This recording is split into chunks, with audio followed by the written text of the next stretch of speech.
Hello, and welcome back to Infidelity Tales Lab. We're grateful for each view and comment. Tell us, from which country or city are you watching today? We enjoy connecting with our global audience. Now, let's dive into today's story. Chapter 1, The Illusion. The acrid smell of motor oil clung to Liam Garrett's clothes as he wiped his grease-stained hands on a shop rag.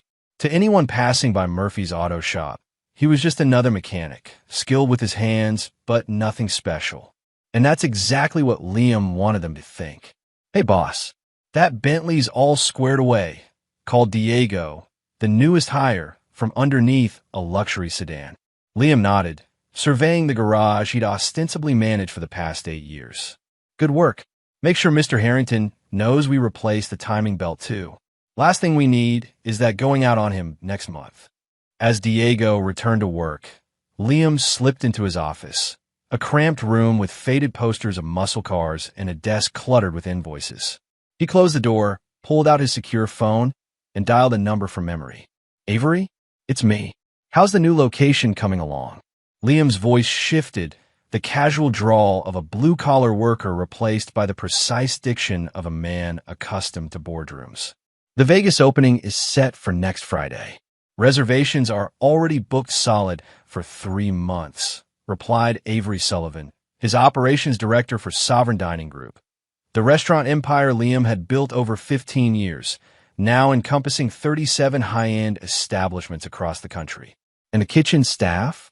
Martinez confirmed as head chef. Yes, contracts signed this morning. Perfect. Keep me updated on the final preparations. Liam ended the call, slipping the phone back into a hidden compartment in his desk. Few people knew that just a mechanic, Liam Garrett was actually the founder and CEO of Sovereign Dining Group, worth over $300 million. His wife, Brooke, certainly didn't. Their unusual arrangement had begun as a social experiment of sorts. When they'd met, Liam had already made his first $50 million, but was wary of gold diggers. He'd created the mechanic persona as a test. If Brooke loved him thinking he was a working-class guy, he'd know her feelings were genuine. She'd passed the test initially, seemingly captivated by his knowledge of classic cars and his work ethic.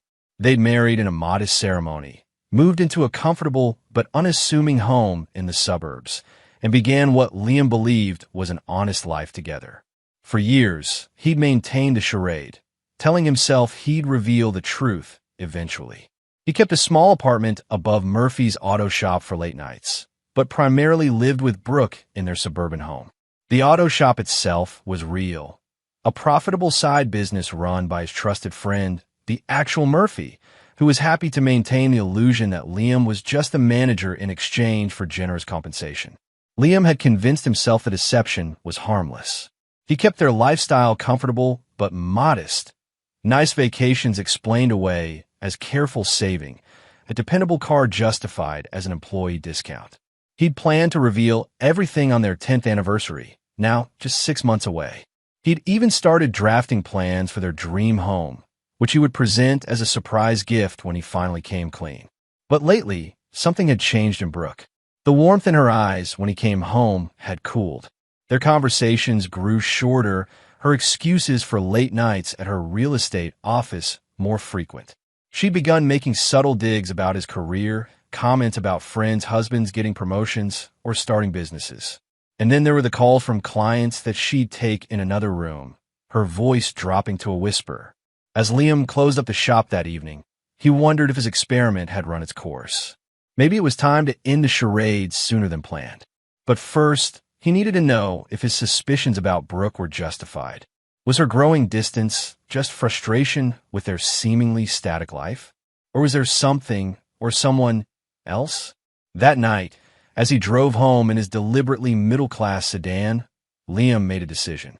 He would accelerate his timeline. 3 months, not 6. He'd reveal everything at their anniversary dinner, already planned at Ellsworth. Ironically, one of his own restaurants, though Brooke didn't know that. It would be the perfect setting to begin their new, honest chapter together, provided, of course, that there was still a together to salvage. Chapter 2, Shadow Games.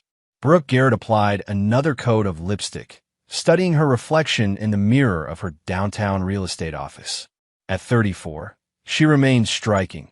Honey blonde hair falling in perfect waves around a heart-shaped face, green eyes calculating beneath precisely arched brows. She'd worked hard to maintain her appearance, viewing it as essential to her success. Success that had come, but not in the magnitude she'd envisioned. When she'd married Liam Garrett 8 years ago, she genuinely believed she was in love. He was handsome, intelligent, and oddly refined for a mechanic. She'd expected him to be ambitious, to leverage those qualities into something greater. Perhaps management, then ownership of the auto shop, expanding to a chain. Something that would elevate them from comfortable suburbia to the luxury lifestyle she craved. Instead, he seemed content, unchanging, stagnant. Her phone chimed. A text from Preston Rollins. Dinner tonight? The usual place? Brooke's lips curved upward as she typed her reply. 8 p.m. Don't be late. Preston had entered her life 4 months ago when he'd come looking for a high-rise condo. 45, distinguished, with salt and pepper hair and the confident bearing of wealth. He represented everything she'd hoped Liam would become. His real estate development company was expanding rapidly, and he made it clear that Brooke could be part of that ascent, professionally and personally. Their affair had begun with lingering glances over property listings, escalated to drinks to discuss client needs, and quickly evolved into clandestine meetings at luxurious hotels. Preston showered her with the attention and gifts she felt she deserved. Designer handbags explained to Liam as successful commission bonuses, jewelry kept hidden in her office. Heading out, Brooke? Asked Tanya, her assistant, poking her head around the door. Yes, client dinner, Brooke replied smoothly. Potential buyer for the Lakewood property. The lies came easily now. To Tanya. To Liam. Sometimes, even to herself. Across town, Preston Rollins concluded a conference call in his penthouse office. At his desk sat a framed photo of a golden retriever. Conspicuously, no family pictures. Preston preferred to keep his romantic entanglements uncomplicated by legal commitments. Mr. Rollins, your 3 o'clock is here, announced his secretary through the intercom. Send him in. The door opened to reveal a thin man with a perpetual hint of a smirk. Connor Wiley, Preston's personal investigator, the man he called whenever he needed information that wasn't readily available through legitimate channels. What did you find? Preston asked, not bothering with pleasantries. Connor placed a folder on the desk. Interesting stuff about your lady friend's husband. That auto shop's just the tip of the iceberg. Preston raised an eyebrow, opening the folder. His eyes widened slightly as he scanned the contents. You're certain about this? He asked, looking up at Connor. Absolutely. The guy's got one hell of a secret life. Makes me wonder what she sees in you. Connor chuckled, then quickly sobered at Preston's glare. Preston leaned back in his chair, processing this unexpected information. She doesn't know. She can't. No way. She thinks she married a grease monkey. A slow, calculating smile spread across Preston's face. This changes things. Leave the file. I need to reconsider my approach. After Connor left, Preston stared out at the city skyline, thoughts racing. Brooke Garrett wasn't just the bored wife of a mechanic. She was the unwitting wife of one of the most successful restaurateurs in the country. The possibilities this presented were tantalizing. Later that night, in an upscale restaurant safely outside their usual social circles, Preston watched Brooke sip her wine, her 4th of the evening. You seem tense tonight, he observed, reaching across the table to stroke her hand. Brooke sighed. Anniversary's coming up. 9 years of watching potential go nowhere. Poor thing, Preston murmured. What would you say if I offered you a way out? A new life with me? Brooke's eyes widened. Preston, are you? Not proposing, darling. Not the marriage type. He smiled to soften the blow. But I am suggesting a partnership. Professional and otherwise. My company's expanding to the West Coast. You could head up our real estate division. Leave Liam. The words came out barely above a whisper. Is there really anything keeping you with him? Besides habit, Preston pressed, watching her carefully. Think about it. The life you deserve versus the life you've settled for. As Brooke drove home later that night, Preston's words echoed in her mind. The life she deserved versus the life she'd settled for. The next morning, she called a divorce attorney, Just for information, she told herself. Just to know her options. Neither Brooke nor Preston realized they were pieces in a larger game. One where they weren't the players they believed themselves to be, but pawns on someone else's board. Chapter 3. The Unraveling. 2 weeks before their anniversary, Liam sat in the downtown office of Sovereign Dining Group, reviewing expansion plans with his executive team. Here, in the sleek conference room 50 floors above the city streets, he was fully himself, commanding, incisive, dressed in a custom suit that cost more than what his fictional mechanic persona supposedly made in a month. The Paris location is still facing permit delays, reported Serena Martinez, his international development director. But Milan is ahead of schedule. We should be able to open by Christmas. Liam nodded, making notes on his tablet. And the Chicago renovation?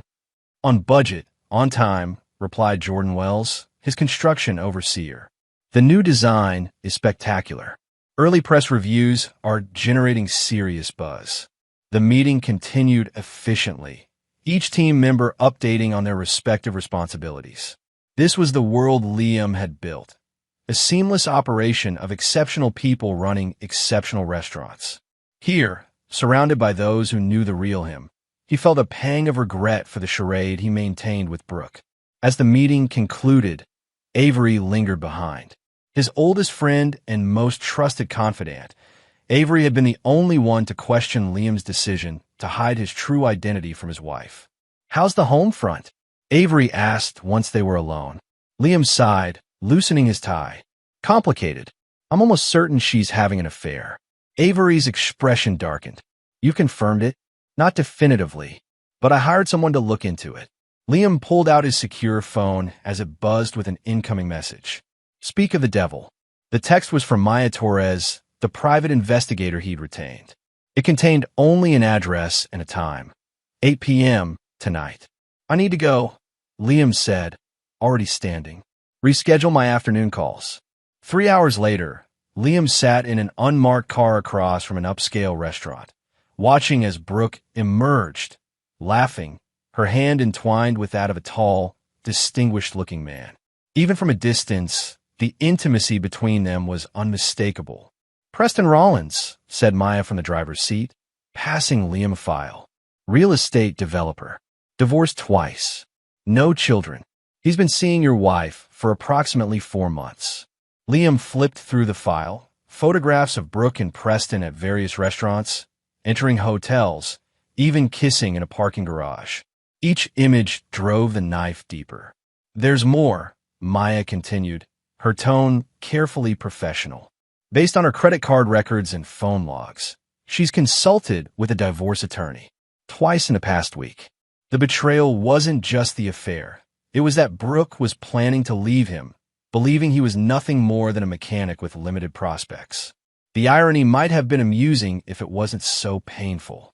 Your instructions were just surveillance, Maya said after a lengthy silence. Do you want me to continue? Liam stared at the final photograph in the file, Brooke looking up at Preston with an expression she hadn't directed at Liam in years. No, he replied, his voice eerily calm. I have everything I need. That night, instead of confronting Brooke about her late return home, Liam played his part perfectly, the trusting, oblivious husband. He listened to her lies about a client dinner, asked appropriate questions about the supposed property viewing, and pretended not to notice the unfamiliar scent of expensive cologne clinging faintly to her clothes. But inside, something fundamental had shifted. The plan to reveal his true identity at their anniversary dinner took on a new dimension. It would no longer be the beginning of a more honest chapter together. It would be the opening move in a game of retribution. The next morning, Liam made 2 calls from his secure office at the auto shop. The first was to Ellsworth, his flagship restaurant, where he arranged specific details for their upcoming anniversary dinner, a custom menu, a particular table, and special instructions for the staff. The second call was to his attorney, Franklin Walsh. I need divorce papers drawn up, Liam instructed, and I need them ready by next Friday. Any particular terms? Franklin asked, his tone indicating that nothing about this request surprised him. Yes, Liam replied, a cold edge entering his voice. Very particular terms. Over the next week, Liam methodically prepared for what was to come. By day, he played the role of mechanic and unsuspecting husband. By night, he orchestrated the dismantling of a life Brooke thought she understood. He moved money, closed joint accounts, and documented every aspect of her affair, not out of panic or haste, but with the calculated precision that had built his empire. 3 days before their anniversary, Liam received a final report from Maya. Preston Rollins had been investigating him, had somehow discovered his true identity, yet hadn't shared this information with Brooke. That was interesting and potentially useful. On the morning of their anniversary, Liam kissed Brooke goodbye as she left for work, reminded her of their dinner reservation, and told her he loved her. It wasn't entirely a lie. Part of him would always love the woman he'd thought she was. But that woman, he now understood, had never really existed. Chapter 4. The Dinner. Ellsworth radiated old-world elegance, crystal chandeliers casting a warm glow over hand-painted murals and white tablecloths.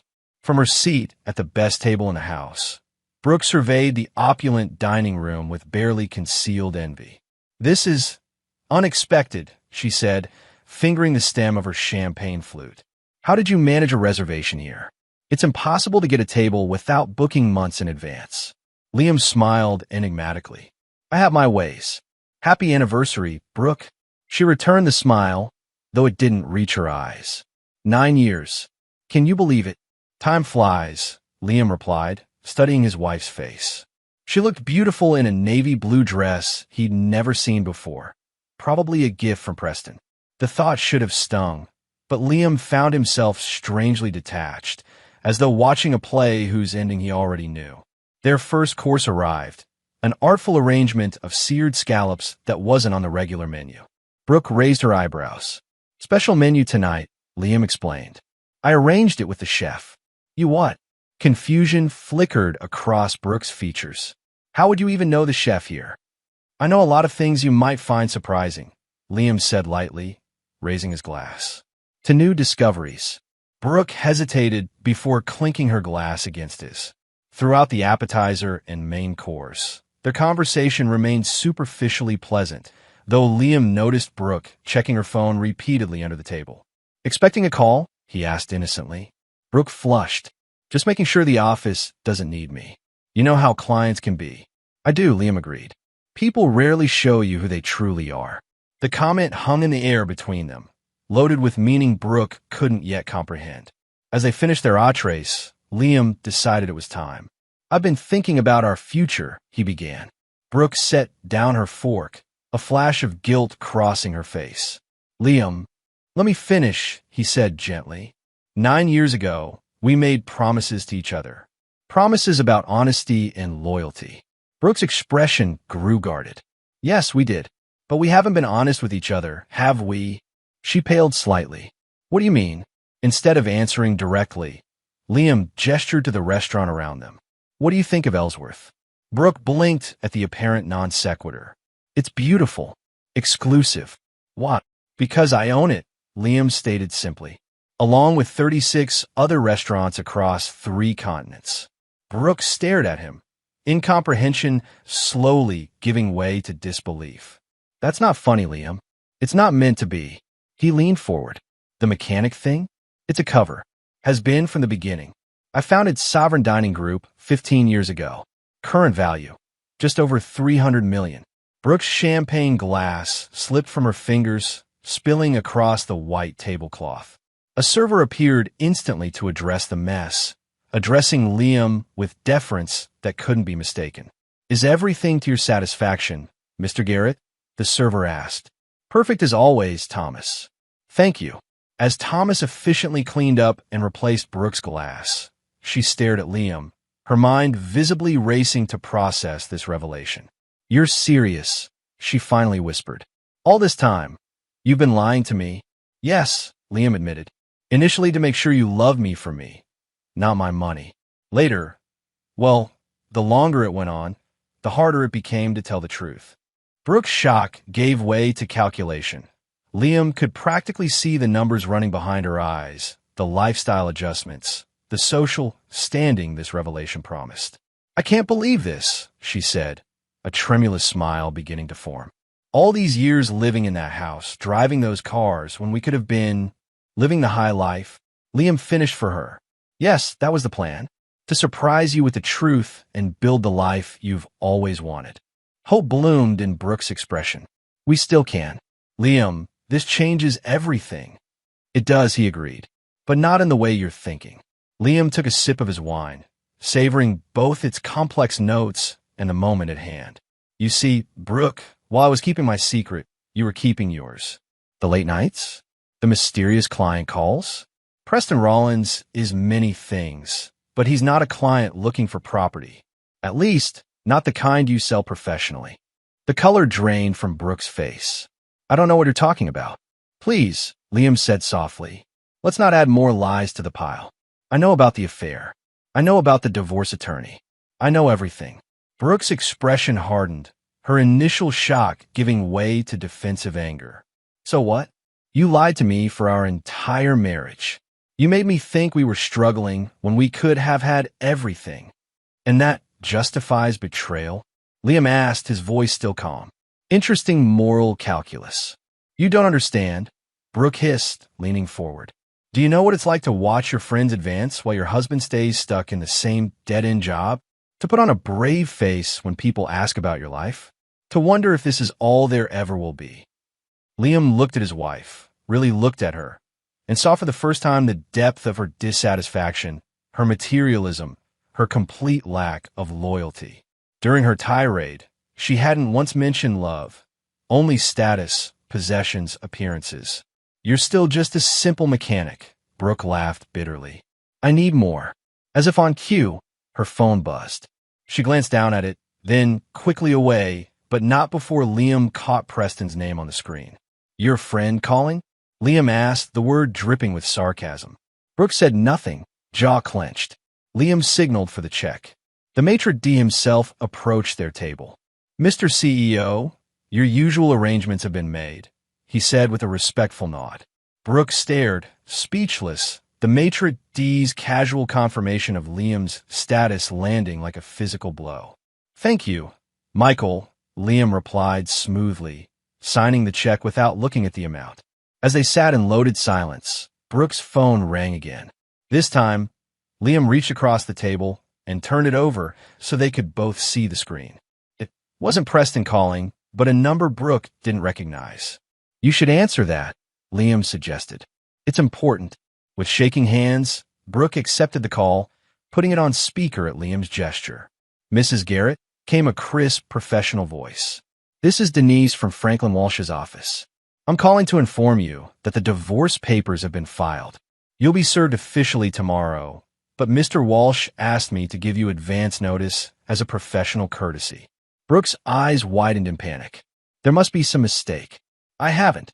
No mistake, Mrs. Garrett. Mr. Garrett is our client. Good evening. The call ended, leaving Brooke staring at the phone in her hand. You, she began. Yes, Liam confirmed, standing up. Me. You want an out, Brooke. Now you have your wish. Just not on the terms you planned. He placed his napkin on the table and buttoned his jacket. Don't bother coming home. Your things have been packed and moved to a storage unit. The access code has been sent to your email, along with the key to a room at the extended stay near your office. Paid through the month. You can't do this, Brooke stammered, the full implications of her situation becoming clear. Half of everything is mine. The law, Liam interrupted, is quite clear about infidelity and its impact on divorce settlements in this state, especially with the prenup you signed. As for half of everything being yours, he smiled without humor. You're right. Half of everything we built during our marriage is yours. Unfortunately for you, Sovereign Dining Group predates our relationship and was carefully held separate from our marital assets. Your settlement will reflect your contribution to our middle-class lifestyle, not my business success. Brooke's face contorted with rage. This isn't over, Liam. I'll fight you. I'll tell everyone how you deceived me. Kept me living like a pauper while you. Go ahead, Liam shrugged. Tell anyone who'll listen about the terrible husband who protected his assets from a gold digger. I'm sure it will make for fascinating conversation at your next social climbing attempt. He turned to leave, then paused. Oh, and if I were you, I'd be careful about leaning too heavily on Preston. He knew who I was weeks ago. Never mentioned it to you, did he? Ask yourself why. With that parting shot, Liam walked out of the restaurant, leaving Brooke alone at the table, surrounded by the luxury she'd coveted and now couldn't afford. Chapter 5. Counter Moves. The morning after the anniversary dinner, Preston Rollins paced his penthouse, phone pressed to his ear. What do you mean? He knew everything. How long? Brooke's voice came through, thick with tears. I don't know, Preston. Weeks, maybe months. He had divorce papers ready. He packed my things. She broke off with a sob. Calm down. Preston ordered, mind racing. Where are you now? Some cheap extended stay hotel. He had me locked out of our house. Not that it matters, since apparently we've been living like paupers by choice. Did you know? Did you know he was Liam Garrett of Sovereign Dining? Preston hesitated just a fraction too long. You didn't know, Brooke whispered, betrayal coloring her voice. You knew and you didn't tell me. I only found out recently, Preston defended. I was planning how best to leverage the information. Leverage? What are you talking about? Preston cursed himself silently. Nothing. Look, we need to regroup. Come to my place. We'll figure this out. Figure what out? My husband's divorcing me. I have no home, and the prenup I signed means I'll get practically nothing. Meanwhile, you've been playing some kind of game. It's not a game. It's business, Preston snapped. Garrett's restaurant empire would be the perfect addition to my portfolio. I've been trying to break into the high-end restaurant market for years. There was a long silence on the other end of the line. So that's what this was about, Brooke finally said, her voice hollow. Using me to get to Liam's business. Don't be dramatic. Our relationship has nothing to do with. Save it, Brooke interrupted. I need to go. My lawyer's calling. She hung up before Preston could respond. Cursing, he threw his phone onto the couch and stalked to the bar, pouring himself a generous scotch despite the early hour. His phone rang again almost immediately. Thinking Brooke had calmed down, he answered without checking the caller ID. Back to your senses? He asked. I've never left them, came Liam Garrett's measured voice. Preston froze, scotch halfway to his lips. Garrett, this is unexpected. Is it? I thought a man of your business acumen would anticipate countermoves. Preston set down his drink, mind shifting into strategic mode. What can I do for you? You can meet me. Today, 1 o'clock at the Sovereign offices downtown. May I ask what this is regarding? Liam's laugh was short and without humor. You've been trying to get a meeting with me for months, Rollins. Through proper channels, that is. Now you have one. I suggest you don't waste it. The call ended abruptly, leaving Preston staring at his phone. This was what he'd wanted, direct access to Garrett, but the circumstances made him uneasy. Still, an opportunity was an opportunity. He needed to be prepared. Across town, in a sleek corner office 50 stories above the city, Liam ended his call with Preston and buzzed his assistant. Alicia, I need you to clear my afternoon after my 1 o'clock with Rollins, and have legal send up the Monarch Group contracts. The failed acquisition from last year? Alicia asked, confusion evident in her voice. The very same, Liam confirmed. After Alicia left, Liam swiveled his chair to face the floor-to-ceiling windows, gazing out at the city he'd quietly conquered. The cold fury that had sustained him through the previous night had crystallized into something harder, more focused. Preston Rollins had made a critical mistake in targeting Sovereign through Brooke. He was about to learn the cost of that error. A knock at his door interrupted his thoughts. Avery entered, concern etched on his features. I heard about last night, he said without preamble. Are you okay? Liam gestured for his friend to sit. Better than expected, actually. There's something clarifying about having your suspicions confirmed. And Brooke? Exactly who I feared she'd become. Liam handed Avery a folder. I need your help with the next phase. Avery scanned the contents, eyebrows rising. This is comprehensive and ruthless. Is it a problem? Liam asked, his tone making it clear there was only one acceptable answer. Avery closed the folder and handed it back. No, but are you sure? Once this is in motion. I'm sure, Liam cut him off. Rollins and Brooke made their choices. Now it's time for consequences. At precisely 1 o'clock, Preston Rollins was escorted into Liam's office.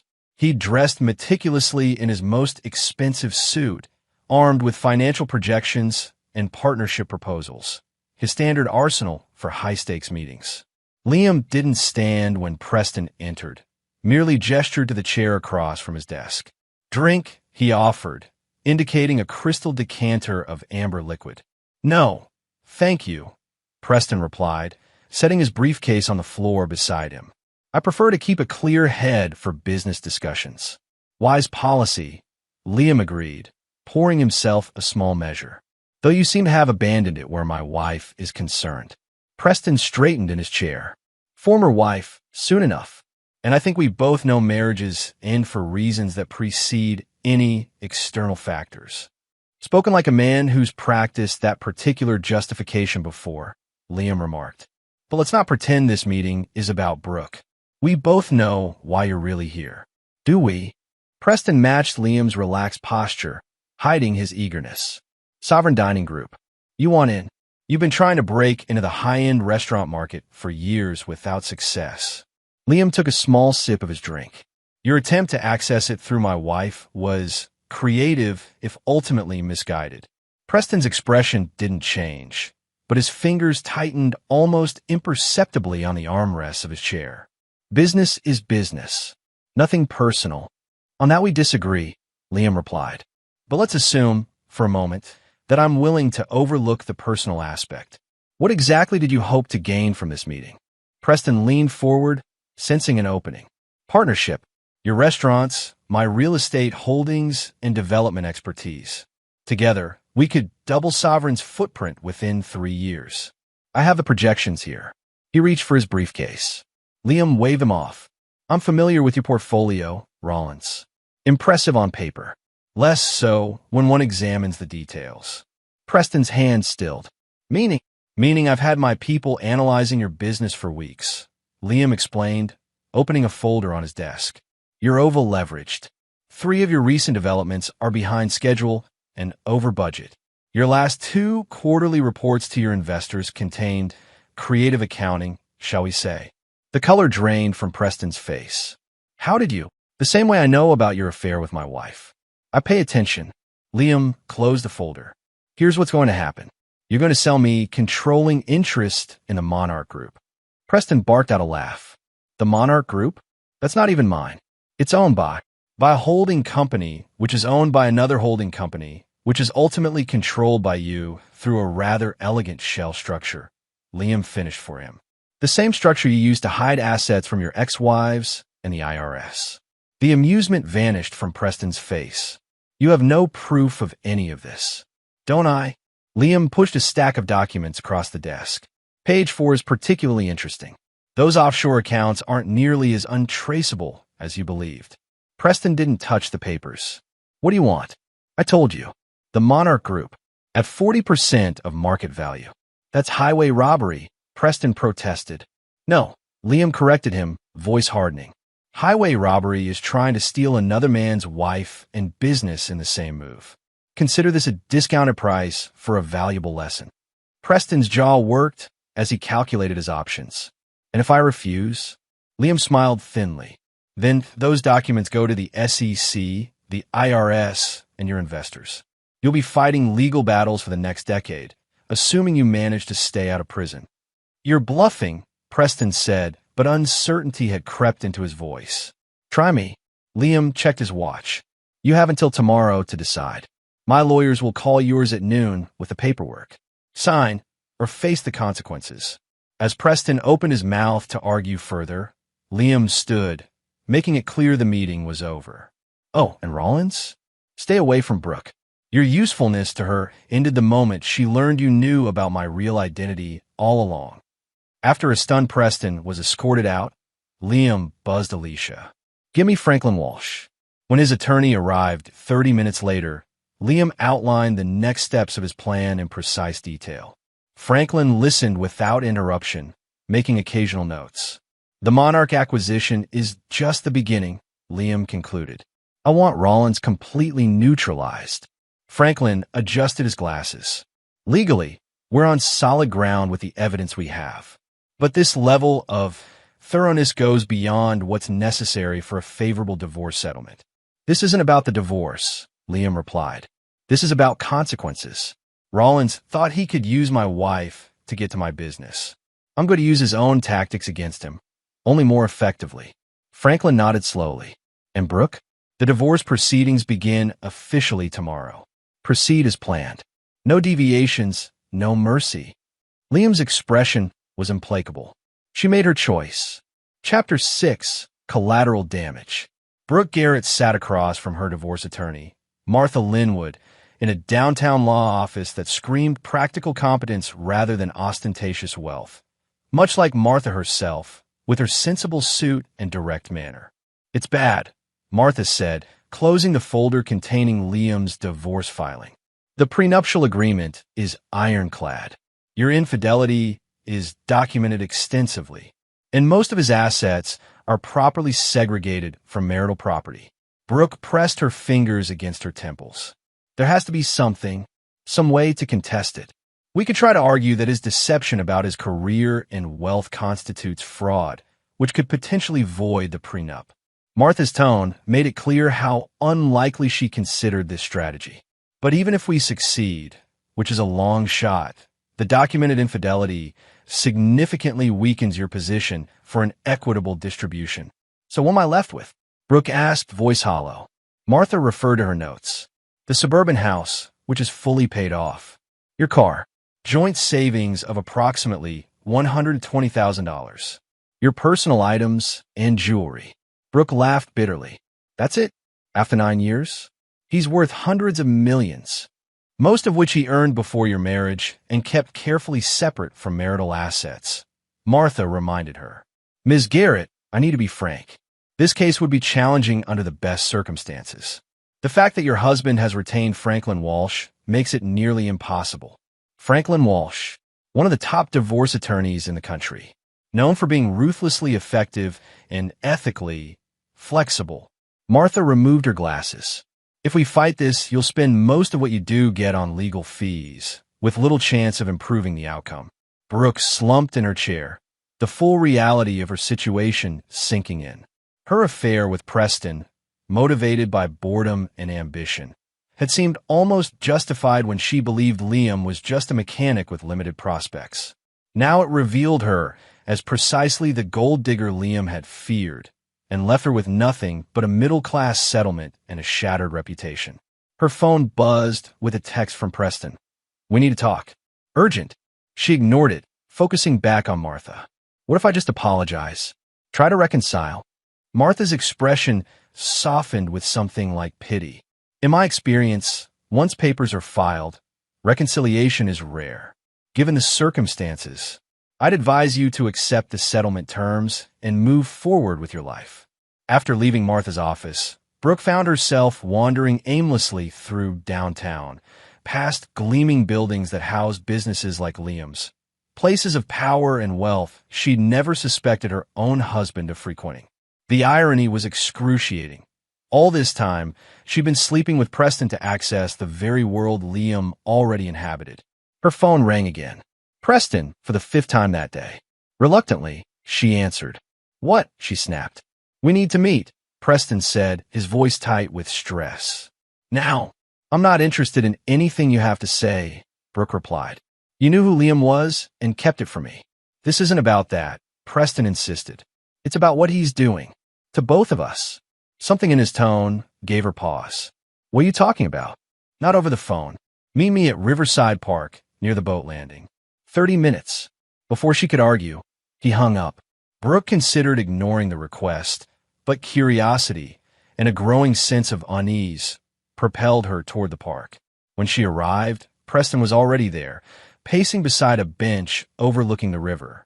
He looked disheveled, his usually impeccable appearance showing signs of strain. What happened to you? Brooke asked, keeping her distance. Preston ran a hand through his hair. Your husband is what happened. He's systematically dismantling my business. Brooke frowned. What are you talking about? He knows everything, Brooke. The Monarch Group, the offshore accounts, everything. He's forcing me to sell him controlling interest at pennies on the dollar. And this concerns me how? Brooke crossed her arms. Sounds like a business dispute between you two. Preston grabbed her arm, his fingers digging in painfully. Don't you get it? This is just the beginning. He's not just divorcing you or buying me out. He's destroying us. Brooke pulled away. Let go of me. And stop being dramatic. Liam's not like that. No. Preston laughed harshly. The man lied to you for 9 years about who he really is. You have no idea what he's capable of. A chill ran down Brooke's spine. What exactly did he say to you? Preston hesitated, then deflated, sinking onto the bench. He had files, Brooke, details about my business that nobody should have access to, private accounts, tax arrangements, things that could put me in prison. And he's blackmailing you? He calls it a discounted price for a valuable lesson. Preston mimicked, bitterness evident. I have until noon tomorrow to agree to his terms. Brooke sat beside him, mind racing. So agree. Cut your losses. It's not that simple. The Monarch Group is just the start. He made it clear he's coming after everything. Preston turned to her, desperation in his eyes. We need to work together on this. Find leverage, something to make him back off. Brooke stared at the river, watching a tour boat glide past. The passengers looked carefree, worlds away from the implosion of her life. There's nothing, Preston. I signed a prenup. I cheated. I have no leverage. Everyone has pressure points, Preston insisted. Even Liam Garrett. If they exist, I don't know them, Brooke replied, standing up.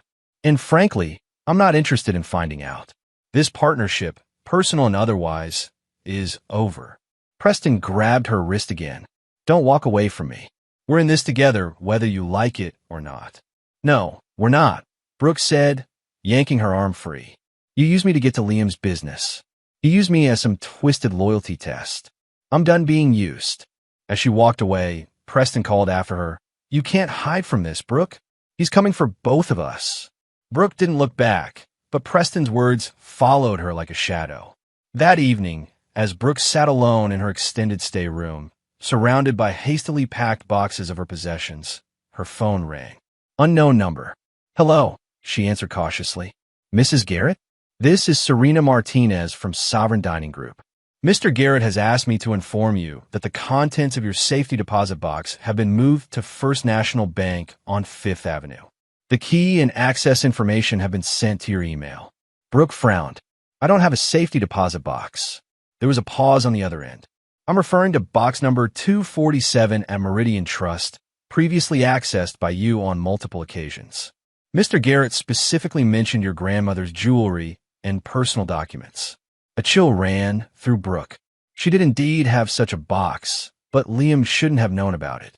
She'd opened it 2 years ago, using her maiden name, specifically to keep certain items private, including letters from an ex-boyfriend that had continued well into her marriage, jewelry gift from her mother that she'd told Liam were cheap costume pieces, and most damning, a separate phone she used exclusively for communications with Preston. Thank you for letting me know, Brooke managed, ending the call with shaking hands. The message was clear. There were no secrets Liam hadn't uncovered, no stone left unturned in his investigation of her betrayal.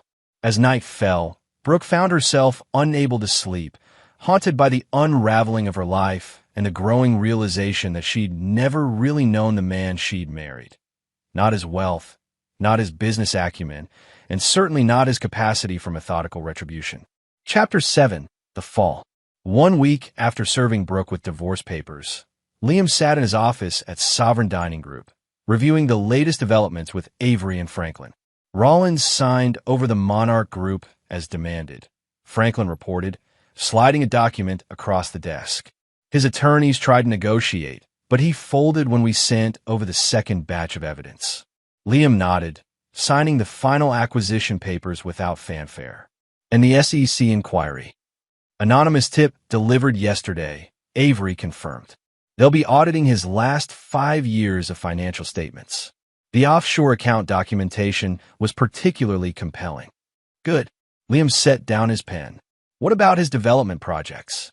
3 major banks have pulled funding based on the concerning rumors about his financial stability, Franklin said, allowing himself a small smile. The Westlake project will likely go into receivership by the end of the month.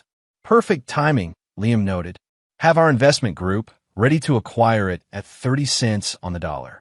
The systematic dismantling of Preston Rollins' business empire was proceeding exactly as Liam had planned, not out of emotional vindictiveness, but with the same strategic precision he applied to all business matters. Preston had attempted to use personal connections to gain business advantage. Liam was simply demonstrating how that game was properly played. "And Brooke?" Liam asked, his voice notably cooler. Franklin adjusted his glasses. She stopped contesting the terms. Her attorney filed acceptance papers this morning. "Smart move," Avery commented. "Probably the only one she's made recently." Liam nodded, face impassive. "Make sure the house transfer goes smoothly. I want this finished quickly." "There's one other matter," Franklin added hesitantly. "She's requested a meeting." "With you?" "Personally." Liam raised an eyebrow. "For what purpose?" "She didn't specify, just said it was important." "Decline," Liam said flatly. "There's nothing left to discuss." Avery and Franklin exchanged glances, a silent communication that Liam didn't miss. "What?" he demanded. "Nothing," Avery replied quickly. "Just, are you sure this level of thoroughness is necessary? Rollins is finished. Brooke is practically nothing. Mission accomplished." Liam leaned back in his chair, studying his oldest friend. "You think I'm being excessive?" "I think," Avery chose his words carefully, "that you've made your point. Continuing down this path is unlikely to bring you satisfaction." "This isn't about satisfaction," Liam responded, his voice even. "It's about consequences. Rollins didn't just sleep with my wife. He tried to use her to get to my business. That kind of calculated betrayal deserves an equally calculated response." Before Avery could reply, Liam's private line rang, a number only half a dozen people possessed. "Excuse me," he said, reaching for the phone. "Garrett." The voice on the other end spoke rapidly, causing Liam's expression to darken. "When?" he demanded. "How bad?" After listening a moment longer, he added, "Keep me updated," and hung up. "Problem?" Franklin asked. "Preston Rollins just attempted suicide," Liam said, his tone clinical. "Pills and alcohol. His assistant found him. He's in intensive care." Avery blanched. "Jesus, Liam. Did he leave a note?" "Apparently. Something about systematic destruction and no way out." Liam's expression remained unchanged. Melodramatic, but on brand for Rollins. "This changes things," Franklin said, lawyer's mind immediately calculating the implications. "If he dies." "He won't," Liam interrupted. "According to my source, he's expected to recover. Rollins isn't the type to commit suicide successfully. It's too permanent a solution for a man who's spent his life finding loopholes." Despite his dismissive words, Liam felt a momentary pang of, not remorse, exactly, but a recognition that events had escalated beyond his anticipation. He had wanted Rollins ruined, not dead. The distinction mattered, if only to himself. Later that evening, as Liam worked late in his office, Alicia buzzed through on the intercom. "Sir, there's a Brooke Garrett here to see you. She doesn't have an appointment, but she's quite insistent." Liam frowned. "Tell her I'm unavailable." "I tried, sir. She says she's not leaving until she speaks with you. She mentioned something about Preston Rollins' condition." Liam considered his options. He had no desire to see Brooke, but creating a scene in the sovereign offices would be counterproductive. "Fine. Send her in." When Brooke entered, Liam was struck by how different she looked from the polished woman who'd sat across from him at their anniversary dinner just over a week ago. Her hair was pulled back carelessly, her face devoid of makeup, her clothes simple and understated. She looked younger, somehow, more like the woman he'd married. "Thank you for seeing me," she said, remaining standing despite the chair Liam gestured toward. "You have 5 minutes," he replied coldly. "Make them count." Brooke took a deep breath. "Preston tried to kill himself today. I'm aware. Because of you." There was no accusation in her tone, merely statement of fact. "Because of his own choices," Liam corrected. "And poor execution, apparently, since he's expected to recover." Brooke flinched at his callousness. "Is this who you really are? Someone who can hear a man tried to die and feel nothing? What exactly do you expect from me, Brooke? Sympathy for the man who was sleeping with my wife? Remorse for exposing his illegal business practices? Liam's voice remained level, controlled. Rollins made his choices. So did you. Now you're both living with the consequences. And you? Brooke asked quietly. What consequences are you living with? The question caught Liam off guard. Excuse me? You lied to me for 9 years, Brooke said simply. Pretended to be someone you weren't. Built our entire relationship on a foundation of deception. Where are your consequences? Liam's jaw tightened. My consequence was discovering that the woman I married was so dissatisfied with the life we built that she sought comfort in another man's bed. That she was planning to leave me when she thought I had nothing of value to offer her. That's not fair, Brooke protested. You have no idea what it was like believing we'd never move forward. Watching friends advance always seemed stuck in place. You robbed me of the chance to share in your success, to be a true partner. A true partner wouldn't have cheated, regardless of our financial circumstances, Liam pointed out, his voice hardening. A true partner would have communicated her dissatisfaction directly, not sought validation elsewhere. Brooke looked away, unable to refute this point. I'm not here to justify what I did. I know it was wrong. Unforgivable, even. I'm here because what you're doing now, to Preston, to me, it's not justice, Liam. It's vengeance. And it's changing you into someone I don't recognize.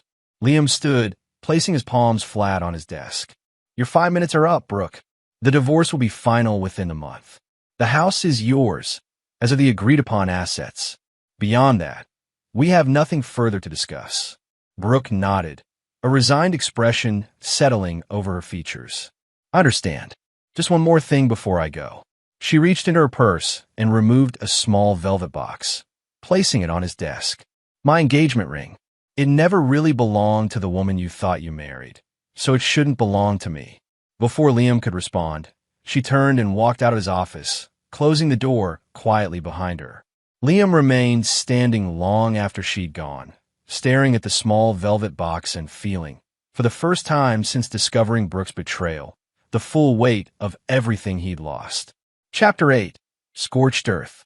2 days after Brooke's unexpected visit, Liam stood in his private apartment above Murphy's auto shop, surveying the space that had been his true home for years. Despite his wealth, the apartment was modestly furnished, comfortable but unpretentious, reflective of the part of himself that had never fully embraced the trappings of success. His phone buzzed with a text from Avery. Rollins discharged from hospital. Press statement forthcoming. Moments later, a second message arrived with a link to a press release. Liam opened it, scanning the carefully crafted statement from Preston's PR team. Mr. Preston Rollins wishes to address recent rumors regarding his health and business affairs. Mr. Rollins was briefly hospitalized due to an adverse reaction to prescription medication. He is now recovering at home. Regarding business matters, Mr. Rollins has chosen to divest certain assets to focus on core development projects. Any suggestions of financial impropriety are categorically false and potentially libelous. Mr. Rollins appreciates privacy during this time of business restructuring and recovery. Liam snorted at the transparent attempt at damage control. Still, he had to admire the resilience, if nothing else. Rollins was a cockroach. No matter how many times you stepped on him, he somehow survived. The question was, what happened next? Liam had achieved his primary objectives. Brooke was out of his life, the divorce proceeding without contest. Rollins was financially crippled, his reputation in tatters. The methodical revenge Liam had planned was essentially complete. So why did victory taste so hollow? Later that afternoon, as Liam worked alongside Diego on a classic Corvette at Murphy's shop, one of the few places he still felt genuinely himself, his secure phone rang. Garrett, he answered, wiping his hands on a shop rag. It's Franklin. We got a situation with Rollins. Liam stepped away from the car. What kind of situation? He's calling a press conference. 3 o'clock today. My sources say he's planning to go public with everything. Your double life, the divorce, allegations of corporate sabotage. Let him, Liam replied, unconcerned. It's his word against mine, and his credibility is shot. There's more, Franklin continued. He claims to have recordings. Conversations between you and your team discussing the systematic dismantling of his business interests. Liam froze. That's not possible. All sensitive meetings take place in secure rooms, swept daily for devices. Apparently someone on your team was wired, Franklin said grimly. We don't know who yet, but the threat seems credible. Liam's mind raced through possibilities. Who on his team would betray him? Avery? Impossible. Serena? Jordan? Both had been with him for years, vetted thoroughly. Find out who, Liam ordered. Meanwhile, prepare a counterstatement. If Rollins wants to play this game publicly, we'll oblige him. After ending the call, Liam abandoned the Corvette repair and drove directly to Sovereign headquarters. In his private office, he called an emergency meeting of his executive team. Someone in this room is working with Preston Rollins, Liam announced without preamble once everyone was assembled. I want to know who, and I want to know now. Shocked silence greeted his statement. Avery, Serena, Jordan, and two other executives exchanged bewildered glances. Liam, what are you talking about? Avery asked. None of us would. Rollins is holding a press conference in 2 hours, Liam interrupted. He claims to have recordings of our meetings discussing his takedown. That information could only come from someone in this room. More stunned silence followed, broken finally by an unexpected voice. It was me. All heads turned to Serena Martinez, Liam's International Development Director and one of his longest-serving executives. Serena? Liam's voice was dangerously quiet. Explain yourself. Serena met his gaze unflinchingly. Not for Rollins. For you. What does that mean? Liam demanded. You've changed, Liam, Serena said simply. The man I've worked with for 12 years would never have destroyed someone so completely, even someone who deserved punishment. The recordings weren't for Rollins. They were insurance, in case you went too far. And who decides what too far means? Liam asked, ice in his tone. When a man tries to kill himself because you've systematically destroyed everything he values. That's too far, Serena replied. When you refuse to meet with your wife to even discuss what happened. That's too far. Ex-wife, Liam corrected coldly. And since when is my personal life the concern of my executive team? Since it started affecting your business judgment, Avery interjected, moving to stand beside Serena. We've all been concerned, Liam. This vendetta against Rollins, it's not like you. Liam looked between them, a sense of betrayal building. So you've been what? Monitoring me? Planning some kind of intervention? Protecting you, Serena insisted. From yourself. The recordings weren't given to Rollins. We leaked that information to Franklin to force this conversation. There's no press conference. The revelation landed like a physical blow. His own team, his trusted inner circle, had manipulated him. For his own good, they claimed. Get out, Liam said, his voice deadly quiet. All of you. Now. Liam, Avery began.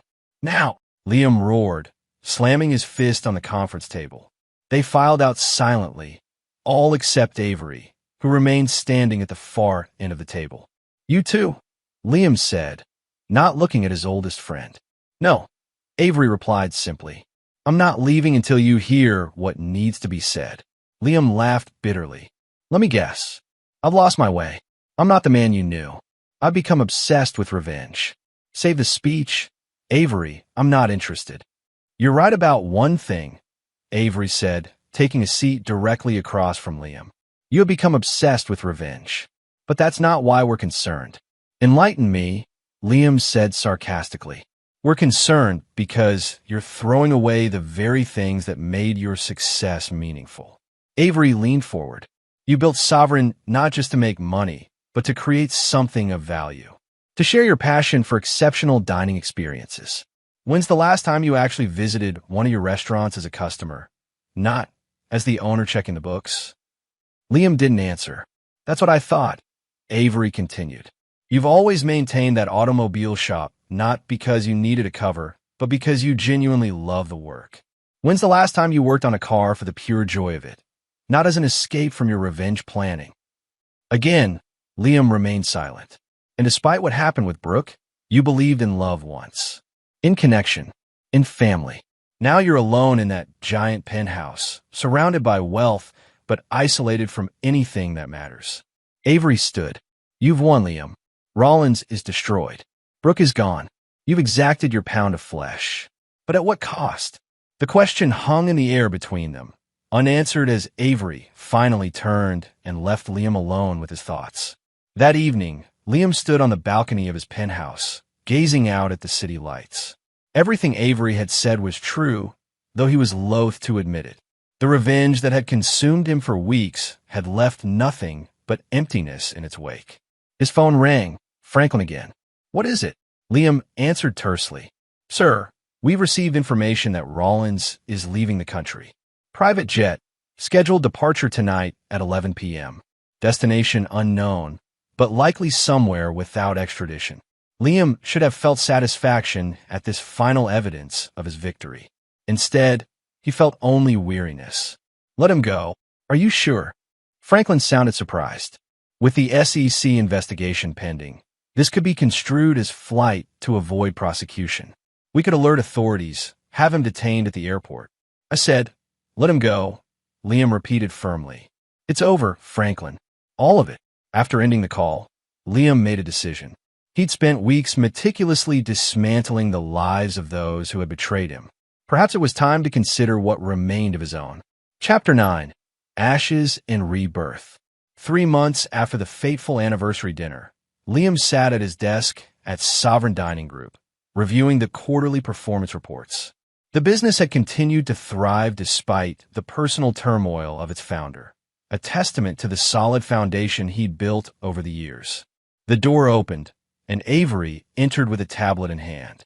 Their relationship had slowly mended in the weeks following the confrontation, with neither man directly addressing what had been said, but both acknowledging through their actions that a valuable friendship had been preserved.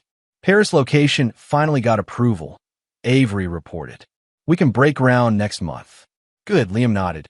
"And the Chicago renovation?" "Completed ahead of schedule. Soft opening next week." Avery hesitated before adding, "Serena did an exceptional job coordinating with the design team." Liam's expression tightened at the mention of Serena, who had submitted her resignation the day after their confrontation.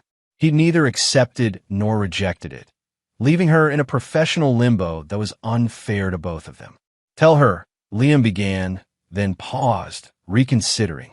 "Ask her to come see me tomorrow. It's time we cleared the air." Avery nodded, visibly relieved. "I will."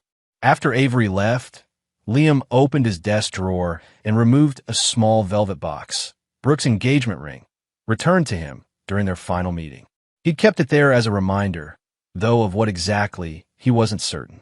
Perhaps of trust betrayed, or of his own part in creating the foundations for that betrayal. The divorce had been finalized 6 weeks earlier with minimal drama.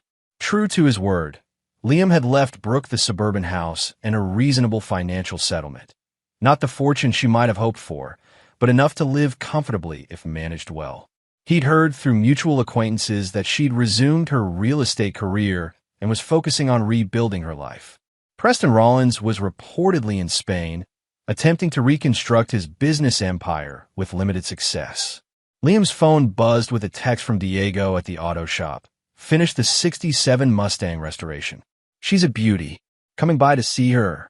Something about the simple message brought a genuine smile to Liam's face, the first in months. The Mustang project had been a personal passion, a car he'd found in terrible condition and had been painstakingly restoring on weekends. It represented everything he'd nearly lost sight of during his campaign of revenge. The joy of creation, the satisfaction of working with his hands, the pleasure of bringing something broken back to life. "On my way," he texted back. An hour later, Liam stood in Murphy's auto shop, admiring the gleaming vintage Mustang. The restoration was flawless, candy apple red paint, restored original interior, engine purring like it had just rolled off the factory floor. "She's perfect," Liam told Diego, circling the car appreciatively. "You did amazing work on the upholstery." "Just following your specifications," Diego replied, unable to hide his pride. "So what's next for her? Selling to a collector?" Liam shook his head, running his hand along the car's hood. "No, I think I'll keep this one." The decision felt right in a way Lil had recently.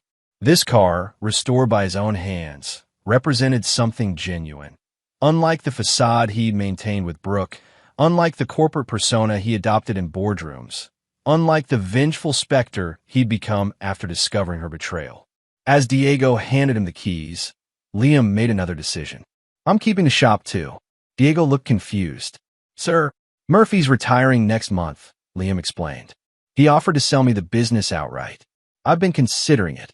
"But you already own—" Diego stopped, suddenly uncertain how much he was supposed to know about his boss's other ventures.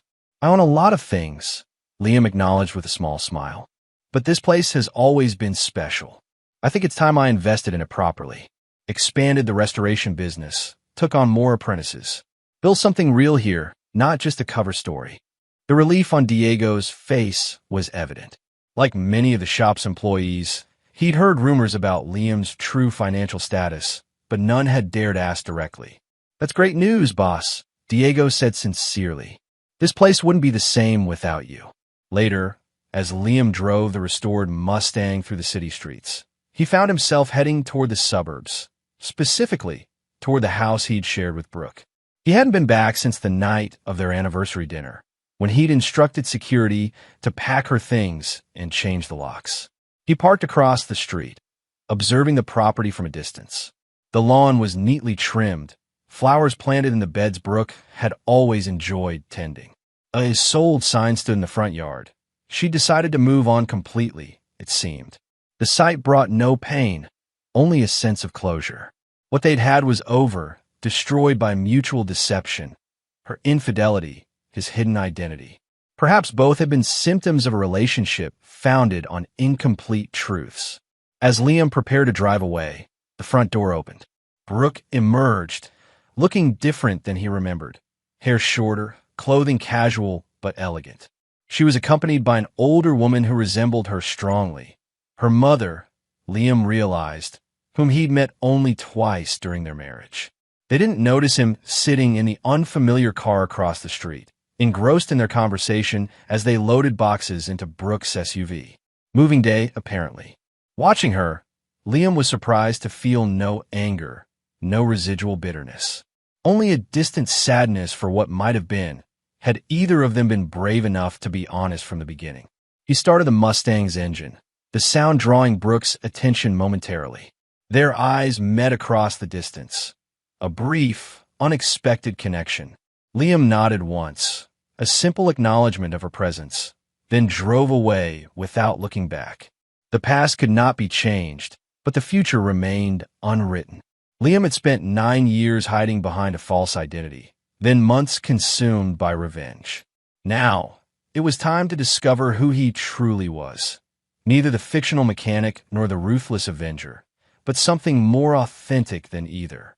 As he accelerated onto the highway, pointing the Mustang toward the mountains outside the city, Liam felt something he hadn't experienced in a very long time. Freedom. Not from Brooke or from the constraints of his double life, but from the prison of his own making. The need to test others' loyalty, to punish betrayal, to control every aspect of his narrative. The road ahead was open, the restored engine responding eagerly to his touch. Like the car, Liam himself had been broken down and rebuilt. The restoration wasn't complete, might never be, but for the first time in longer than he could remember, he was moving forward rather than looking back. Behind him, the city receded in his rearview mirror, along with the ashes of the life he'd burned to the ground. Ahead lay the unknown, and the chance to build something true from the ruins of deceit. And there you have it. Another story comes to an end. What did you think? I'd love to hear your thoughts in the comments below. If you enjoy this story, consider joining our community by subscribing. It means the world to us. For more stories like this one, check out the recommended videos on screen. And I'll see you there. Welcome back to another story on Infidelity Tales Lab. Before we begin, tell us, where in the world are you watching from? Now, let's dive into today's story. Chapter 1, The Foundation. Keith Cooper had built his empire from nothing. At 45, he owned 3 construction companies across Texas, employed over 200 men, and commanded respect in every room he entered. His hands bore the scars of manual labor from his younger days, but his mind had evolved into something sharper, calculating, methodical, unforgiving. The Cooper family lived in a sprawling ranch house outside Austin, complete with stables, a private lake, and enough land to disappear for hours without seeing another soul. Keith had given his wife, Marcella, everything she'd ever wanted: designer clothes, luxury cars, and the social status that came with being married to a successful businessman. Their son, Evan, now 22, had graduated from UT with a business degree, groomed to eventually take over the family enterprises. But Keith didn't know that behind his back, his perfect family was rotting from the inside. Marcella Cooper had grown tired of her husband's intensity, his unwavering focus on business, and what she called his primitive need to control everything around him. At 38, she still turned heads with her auburn hair and emerald eyes, and she'd begun to crave the attention of younger men who saw her as exciting rather than just another wealthy businessman's wife. Roman Cook had entered their lives 6 months ago as Evan's college friend and business partner in a startup venture Keith had agreed to fund. 24 years old, charming, and hungry for success, Roman possessed the kind of smooth confidence that made people trust him instantly. He'd studied Keith's patterns, learned his weaknesses, and identified the cracks in the Cooper family foundation. What Keith didn't realize was that Roman's interest in the Cooper family extended far beyond business. He'd been systematically seducing Marcella while poisoning Evan's mind against his father, convincing the young man that Keith's old-school methods were holding back their generation's potential. The first signs appeared during family dinners. Evan would challenge Keith's decisions with arguments that sounded too sophisticated, too practiced. Marcella would stay out later, claiming book club meetings and charity events that Keith's contacts never seemed to attend. But Keith Cooper hadn't survived 20 years in construction by ignoring warning signs. He hired a private investigator. The photographs arrived on a Tuesday morning. Marcella and Roman in a hotel room downtown, their bodies intertwined in positions that made Keith's jaw clench. But worse were the recordings of their conversations, where they discussed Keith as if he were a fossil to be discarded, planning how to manipulate him into signing over more assets to Evan's business ventures. Roman's voice came through clearly. Once we bleed him dry, we can disappear. Start fresh somewhere he'll never find us. Marcella's laugh was musical, cruel. Evan's already working on the legal documents. His father trusts him completely. The stupid bastard won't know what hit him until it's too late. Keith played the recordings 3 times, each repetition crystallizing his resolve. He built everything from scratch once before. If they wanted to destroy him, they'd discover that Keith Cooper was far more dangerous as an enemy than he'd ever been as a husband or father. That night, Keith sat in his study, a glass of bourbon untouched on his desk, planning his response with the same methodical precision he'd used to build his business empire. He wouldn't just defend himself. He would ensure that everyone who betrayed him paid a price they'd never forget. The war was about to begin. Chapter 2. The Discovery. Keith's investigation into his family's betrayal revealed a web of deception that ran deeper than adultery. Over the next 2 weeks, he uncovered the full scope of their conspiracy while maintaining the facade of an oblivious husband and father. Roman Cook wasn't just sleeping with Marcella. He was using her to gain access to Keith's business network, copying client lists, stealing contract templates, and slowly siphoning information that would allow him to compete directly with Cooper Construction. The startup venture that Keith had funded was actually a front company designed to gradually absorb Keith's key employees and contracts. Evan's role proved even more devastating.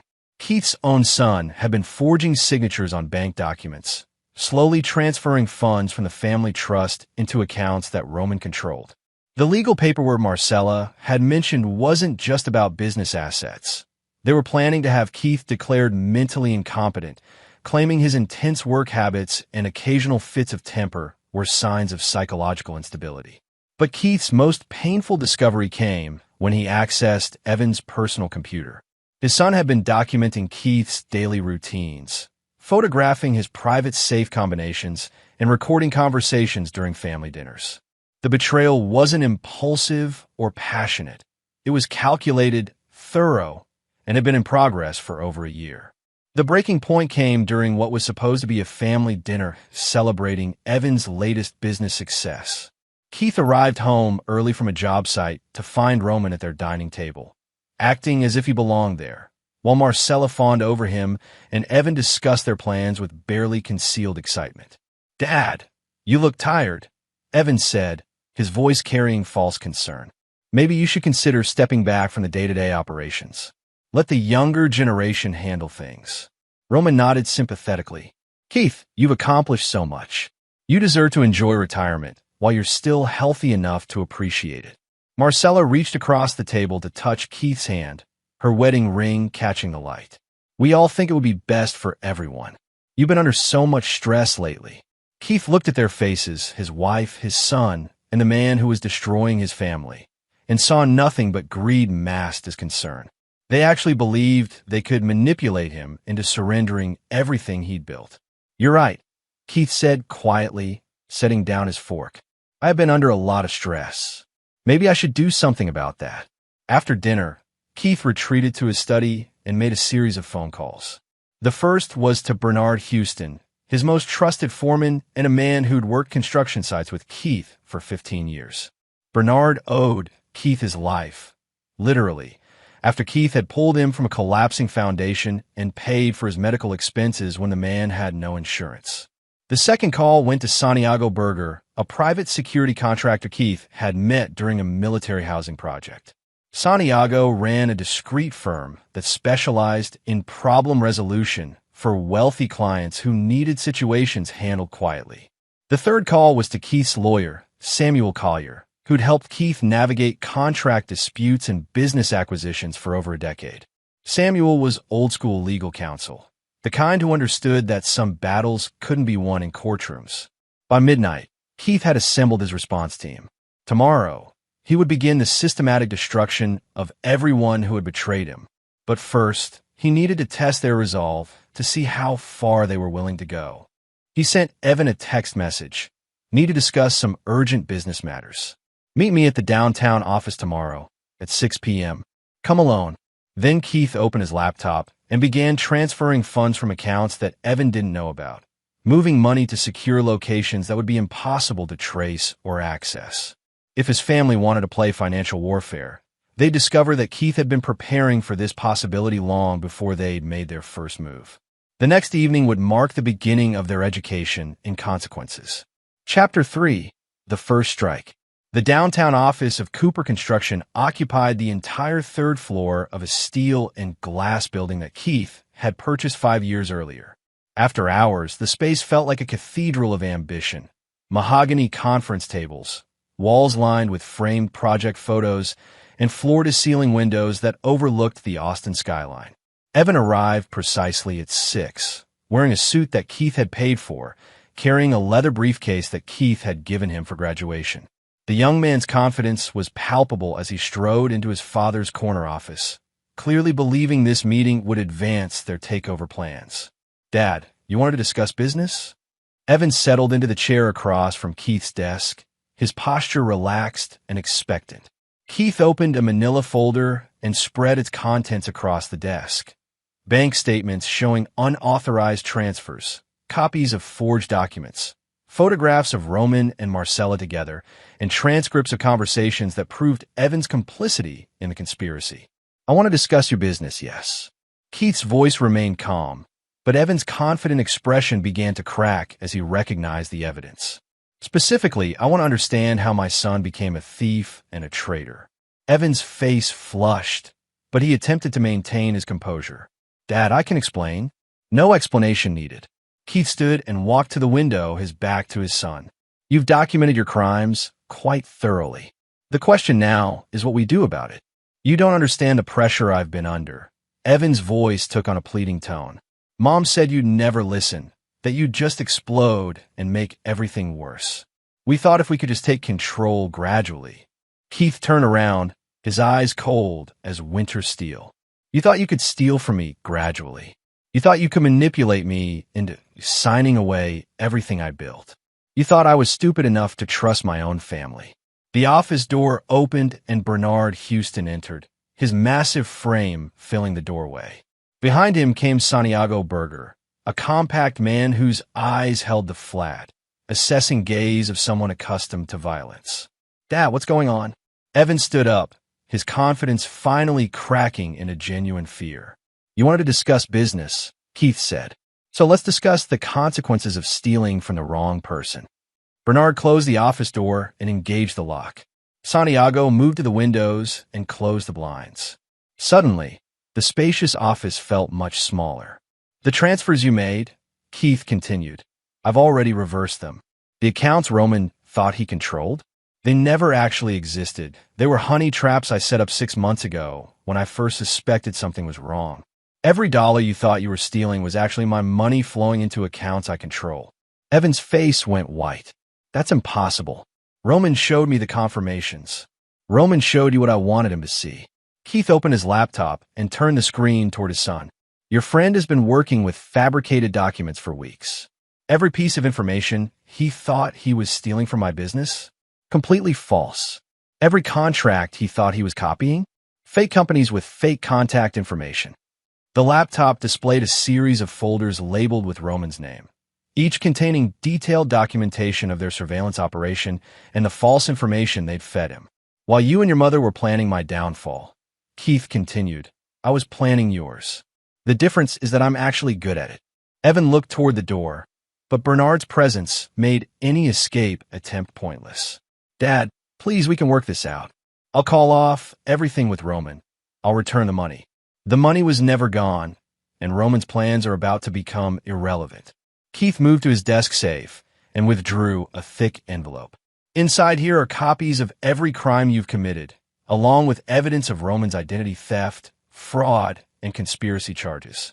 Enough to put both of you away for 10 to 15 years. "You can't do this," Evan's voice cracked. "I'm your son."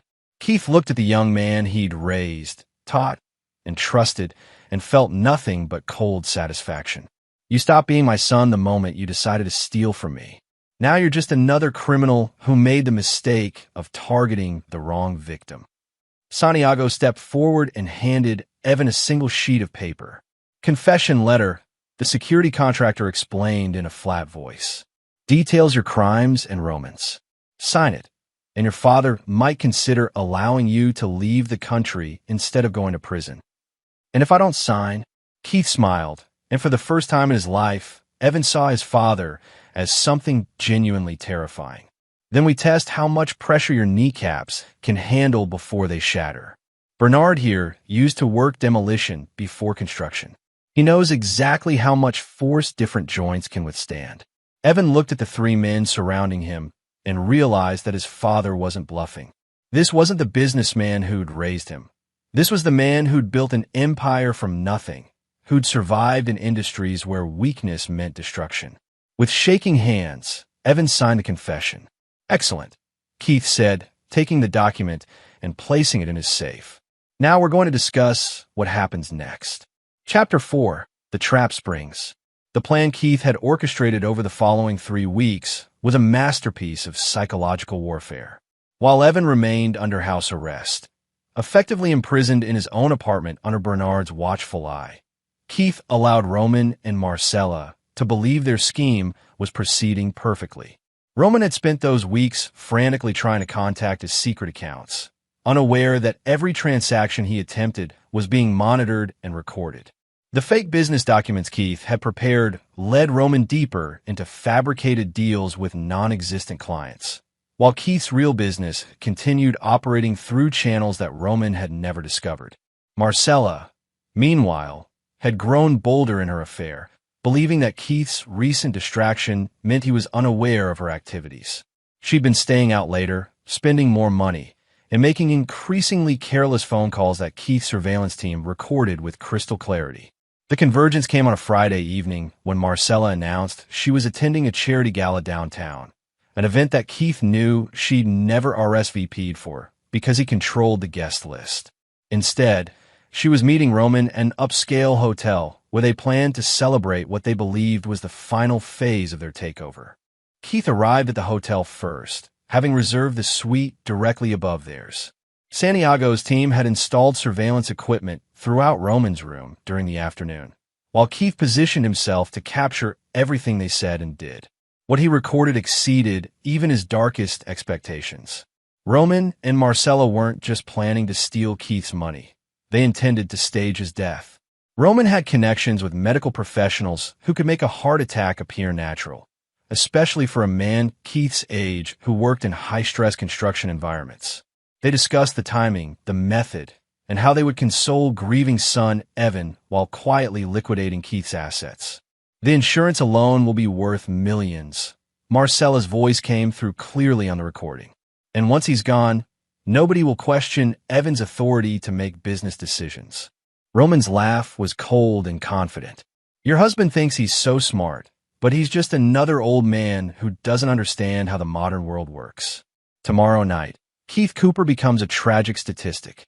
Keith listened to their plans with growing anticipation. They weren't just thieves anymore. They were would-be murderers. The legal and moral restrictions that might have limited his response had just evaporated completely. The next evening, Keith hosted what he announced as an impromptu family barbecue at the ranch. He told Marcella he wanted to celebrate Evan's business success and discuss some important family decisions. Roman was invited as Evan's business partner and close family friend. Marcella arrived nervous but excited, believing this was Keith's surrender disguised as a celebration. Roman came confident and charming, playing his role perfectly. Evan attended under duress, knowing that Bernard was watching his every move. Keith grilled steaks on the back patio while his guests enjoyed drinks and made small talk. The evening felt almost normal. A successful businessman entertaining his family and their friends beside the lake he'd paid to stock with bass and catfish. "Roman," Keith called out as he flipped the meat, "could you help me carry these plates inside? I want to show you something in my study." Roman followed Keith into the house, chatting easily about business prospects and family dynamics. Keith's study felt warm and inviting, with leather-bound books and hunting trophies creating the atmosphere of old-world success. "Impressive collection," Roman said, examining the mounted deer heads and framed photographs of Keith's construction projects. "I've always believed in displaying my conquests," Keith replied, closing the study door behind them. "Speaking of which, I have something to show you." Keith activated his laptop and turned the screen toward Roman. The hotel room surveillance footage began playing, showing Roman and Marcella in intimate detail, followed by their recorded conversation about murdering Keith. Roman's confident expression dissolved into something approaching panic. "Keith, I can explain." "No need for explanations." Keith opened a desk drawer and withdrew a pistol, which he placed on the desk between them. "The question is whether you'd prefer to handle this like men, or if I should call the police and let them sort out your murder conspiracy." Roman stared at the weapon, his mind racing through options that didn't exist. "You can't be serious. This is insane. What's insane is thinking you could murder me and steal everything I've built." Keith's voice remained conversational, almost friendly. "The beauty of your plan was its simplicity. Unfortunately, you targeted someone who spent 20 years dealing with men who think violence solves problems." Through the study windows, they could see Marcella and Evan sitting by the lake, unaware that Roman's fate was being decided 50 yards away. "I never wanted to hurt you," Roman said desperately. "It was Marcella's idea. She said you'd never give her a divorce, that you'd fight her for every asset. She convinced me that this was the only way." Keith nodded thoughtfully. "Marcella always was persuasive, but you're a grown man who made grown-up choices. Now you get to live with the consequences. What do you want? Money? I'll disappear and never contact them again. You'll never see me. What I want," Keith said, picking up the pistol and checking its load, "is for you to walk outside and explain to my wife and son that their plan failed. I want you to tell them exactly what's going to happen next." Roman's face went ashen. "And if I refuse?" Keith smiled the same cold smile that had terrified Evan in the office. "Then I'll drag your body outside and explain it myself. Either way, they're going to understand that their game is over." Roman looked at the gun, at Keith's implacable expression, and at the study door that led back to the lake where Marcella waited. For the first time in his life, he truly understood what it meant to be completely outmatched. "All right," he whispered. "I'll tell them." Chapter 5. The Reckoning Begins. The walk from Keith's study to the lake took less than a minute, but for Roman it felt like a death march. Keith followed 3 steps behind, the pistol concealed but ready, while Marcella and Evan sat on the wooden dock sharing what they believed were triumphant whispers about their imminent success. "Marcella," Roman called out, his voice hoarse with fear. "We need to talk." She turned with a brilliant smile that faltered when she saw Roman's ashen complexion and Keith's grim expression behind him. Evan looked up from his chair, confusion replacing his usual sullen resentment. "Roman, darling, what's wrong?" Marcella stood up, her designer dress pristine and her emerald earrings catching the sunset light. "You look terrible. Tell her." Keith's voice carried clearly across the evening air. "Tell both of them what you discussed at the hotel last night." Roman's mouth opened and closed like a fish pulled from the lake. Marcella's confusion shifted to alarm as she realized something had gone catastrophically wrong with their carefully laid plans. "Keith, what's this about?" she demanded, switching to the imperious tone she used when caught in minor lies about shopping expenses or social commitments. "Your boyfriend has something to share about your conversation regarding my unfortunate future heart attack," Keith replied calmly. "Go ahead, Roman. Explain to my family how you planned to murder me." The words hit Marcella like physical blows. Her face cycled through denial, panic, and finally desperate calculation as she realized the extent of Keith's knowledge. Evan jumped up from his chair, looking between his parents with growing horror. "Dad, what are you talking about?" Evan's voice cracked with stress. "Murder? That's insane." Keith withdrew his phone and played the hotel room recording. Roman and Marcella's voices filled the evening air, discussing murder with the casual tone most people reserve for dinner plans. Their words about staging Keith's death, liquidating his assets, and consoling grieving, Evan created a surreal soundtrack to the peaceful lakeside setting. Marcella's carefully maintained composure shattered completely. "Keith, please, you don't understand. It was just talk, just fantasy. We never would have actually." "Shut up." Keith's command cut through her protests with absolute authority. "Roman, continue with your explanation." Roman looked at Marcella's desperate face and realized that any chance of survival lay in complete honesty. "We plan to kill you tomorrow night. Make it look like a heart attack. Marcella knew your routines, your medical history. We had contacts who could make it appear natural." Evan staggered backward, as if struck. "Mom, tell me this isn't true. Tell me you weren't actually planning to murder Dad." Marcella's desperate gaze shifted between the 3 men, searching for any avenue of escape or manipulation. Finding none, she straightened her shoulders and revealed the cold calculation that had always lurked beneath her social mask. "Your father is a dinosaur, Evan. He was holding all of us back with his primitive thinking and iron control. Roman and I could have built something magnificent from his assets, something worthy of the 21st century instead of his caveman mentality." The admission hung in the air like poison gas. Evan looked at his mother with dawning horror, finally understanding that the woman who'd raised him was capable of murdering his father for money and social status. "You're insane," Evan whispered. "Both of you are completely insane." Keith felt a moment of hope that his son might yet redeem himself, but Marcella's next words destroyed that possibility. "Don't be naive, Evan. You've been helping us for months. Your fingerprints are on every document, every transfer, every piece of evidence that Keith has collected. If we go down, you go down with us." The hope in Keith's eyes died as he watched Evan's face. Instead of rejecting his mother's logic, the young man began nodding slowly, his expression hardening with familiar Cooper stubbornness. "She's right, Dad. If you turn them in, I'm ruined too. My whole life is destroyed." "Your life is already destroyed," Keith replied. "The question is whether you have enough dignity left to face the consequences like a man, or if you'll keep following these 2 parasites into deeper shame." Evan looked at his father, then at Roman and Marcella, and made his choice. "I'm sorry, Dad, but I can't go to prison. We'll have to find another solution." Keith nodded slowly, the last vestige of fatherly love finally extinguished. "I see. Well, then you've all made your positions clear." "Keith, please." Marcella stepped forward, her voice taking on the seductive tone she'd used during their courtship 20 years earlier. We can work this out. Nobody has to get hurt. We could divide the assets fairly, start fresh. You're still young enough to rebuild. You're right, Keith said. Nobody else has to get hurt.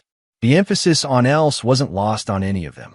Roman reached into his pocket, prompting Keith to reveal the pistol he'd been concealing. Hands where I can see them, Keith commanded. All of you. Roman slowly withdrew his hand, empty except for his car keys. Keith, this has gone far enough. You're not a killer. Let's all calm down and discuss this rationally. You plan to murder me in my sleep, Keith replied conversationally. Rationality ended when you decided my life was worth less than my bank account. Marcella tried once more. The courts will understand. Temporary insanity, crime of passion. You'll get counseling and probation. Your businesses will survive. Keith looked at his wife of 20 years, the mother of his child, the woman he'd given everything to, and felt nothing but contempt. You still think this is about legal consequences. You still don't understand what you've awakened. A truck engine rumbled in the distance, growing closer. Bernard Houston's pickup appeared on the ranch road, followed by Santiago's dark SUV. Keith had called them during Roman's confession in the study. The cavalry arrives, Keith observed. Now we can begin the real conversation about consequences. As the vehicles parked and their occupants emerged, Roman, Marcella, and Evan finally understood that Keith hadn't brought them here for negotiation. He'd brought them here for judgment. Chapter 6. The Chair. Bernard Houston and Santiago Berger approached the lakeside gathering with the purposeful stride of men accustomed to unpleasant work. Behind them came two additional men Keith had never seen before, Santiago's associates, their faces professionally blank and their movements economical. Evening, boss. Bernard nodded to Keith while keeping his eyes on the three conspirators. Everything ready. Keith surveyed his wife, son, and their accomplice with the same calculating gaze he used to assess unstable construction sites. Bring the chair from the truck. Santiago's men retrieved a heavy wooden chair from the vehicle, an antique piece with solid oak construction and brass fittings that looked like it belonged in a medieval castle. They carried it to the dock and positioned it facing the lake, its imposing presence creating an atmosphere of impending judgment. Sit down, Roman. Keith's command carried absolute authority. Roman looked at the chair, then at the 5 men surrounding him, and understood that cooperation was his only option for avoiding immediate violence.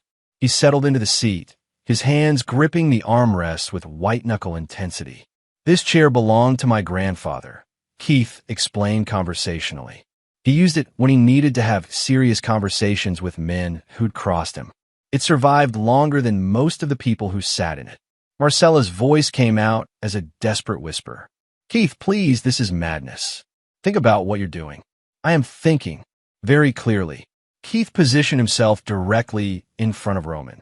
I'm thinking about how you plan to murder me. I'm thinking about how my wife chose greed over loyalty. I'm thinking about how my son chose theft over honor. Evan stepped forward, his voice shaking.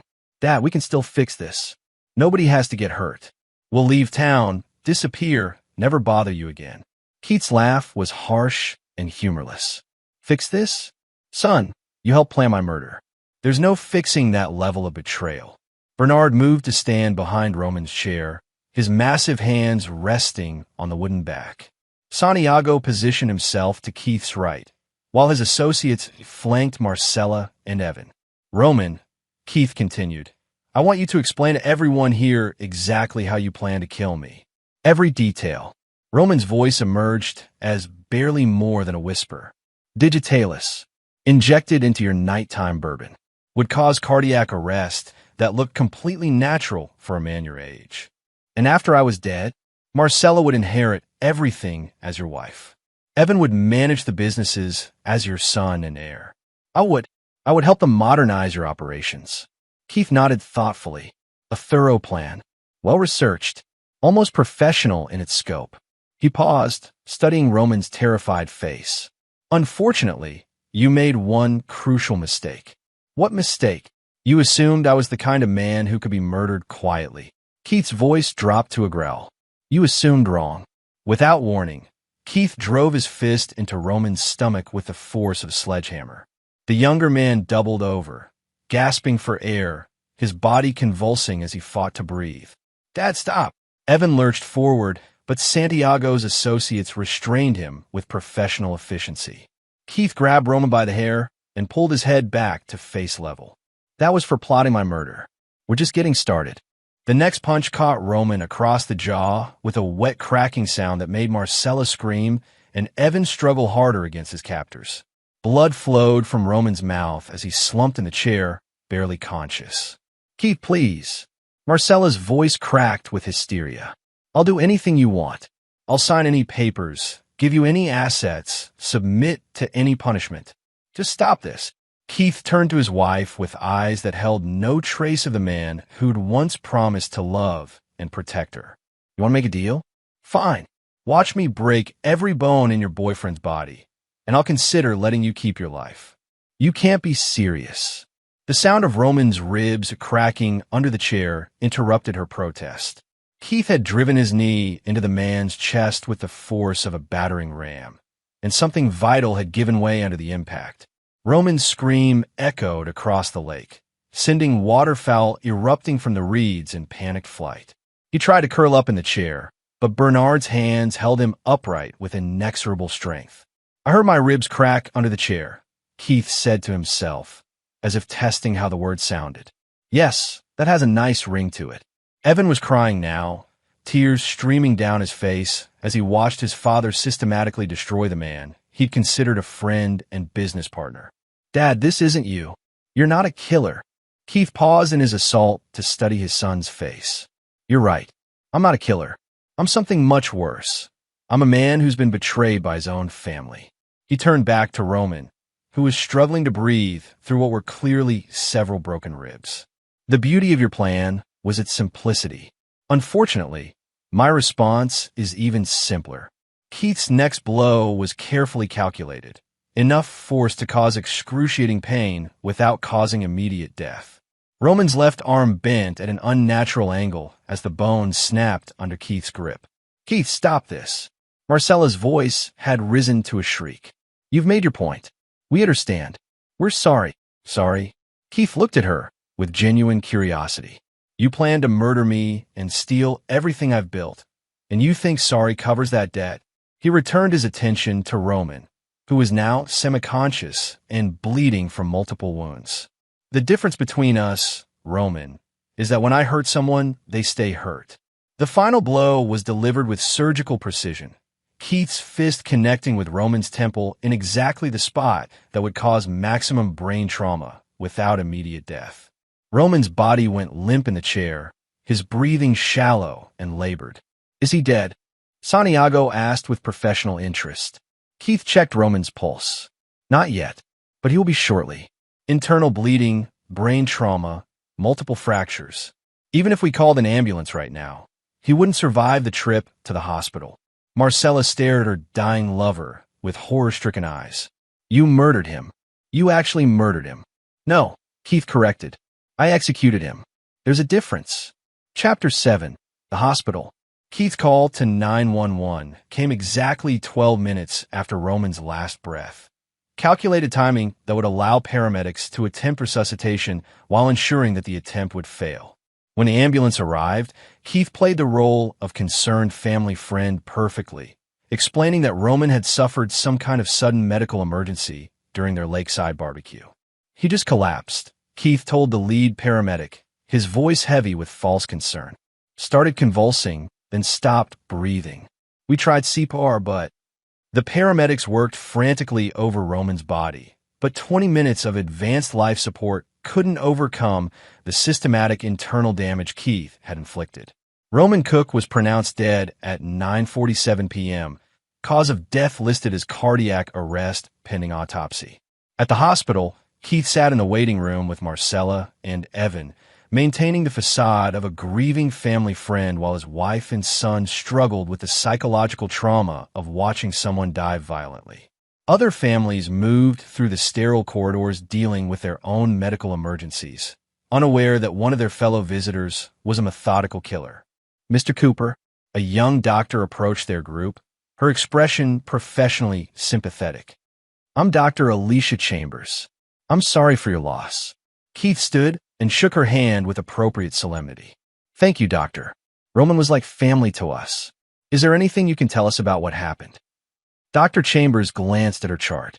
The preliminary examination suggests massive cardiac failure, possibly brought on by an undiagnosed heart condition.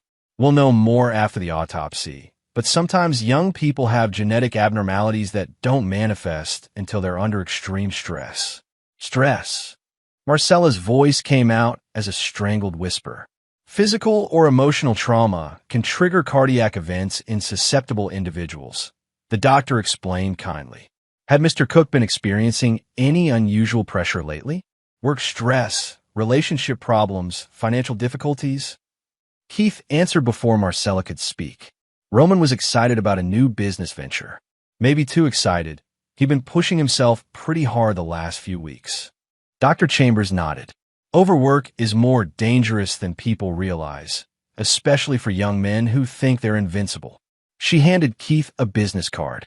The hospital social worker can help coordinate funeral arrangements if the family needs assistance. After the doctor left, Keith sat back down between his wife and son, his presence radiating calm authority while they struggled with shock and guilt. The hospital's fluorescent lighting cast harsh shadows across their faces, making them look older and more haggard than their years. "What happens now?" Evan whispered, his voice barely audible above the ambient hospital noise. "Now we go home," Keith replied calmly. "We mourn our friend's sudden passing. We support each other through this difficult time." Marcella looked at her husband with dawning horror. "You're going to pretend nothing happened. You murdered Roman, and you're going to act like he died of natural causes." "Roman did die of natural causes," Keith said quietly. "The natural consequence of planning to murder someone who doesn't forgive betrayal." A nurse approached their group. "Mr. Cooper, the police would like to speak with you about Mr. Cook's death. It's routine for sudden fatalities." Keith followed the nurse to a small consultation room where Detective Louise Holt waited with a notepad and a tired expression. Holt was a 20-year veteran of Austin PD, experienced enough to recognize when something didn't add up, but pragmatic enough to work with the evidence he had. "Mr. Cooper, I understand you were present when Mr. Cook collapsed?" Keith nodded gravely. "Terrible thing. He was so young, so full of life. Can you walk me through what happened? Start from when Mr. Cook arrived at your property." Keith provided a carefully crafted timeline that positioned Roman's death as a sudden medical emergency during a family gathering. He described Roman as excited about business prospects, perhaps drinking more than usual, complaining of chest pains shortly before collapsing. Did Mr. Cook have any enemies? Anyone who might want to harm him? Roman was well liked by everyone who knew him. Keith replied with perfect sincerity. "He was dating my wife's sister and working with my son on a startup venture. Very much part of our extended family." Detective Holt made notes while Keith spoke, occasionally asking for clarification on timing or specific details. The interview lasted 30 minutes and concluded with Holt's assessment that Roman's death appeared to be a tragic but natural occurrence. "We'll wait for the autopsy results before closing the file," Holt explained.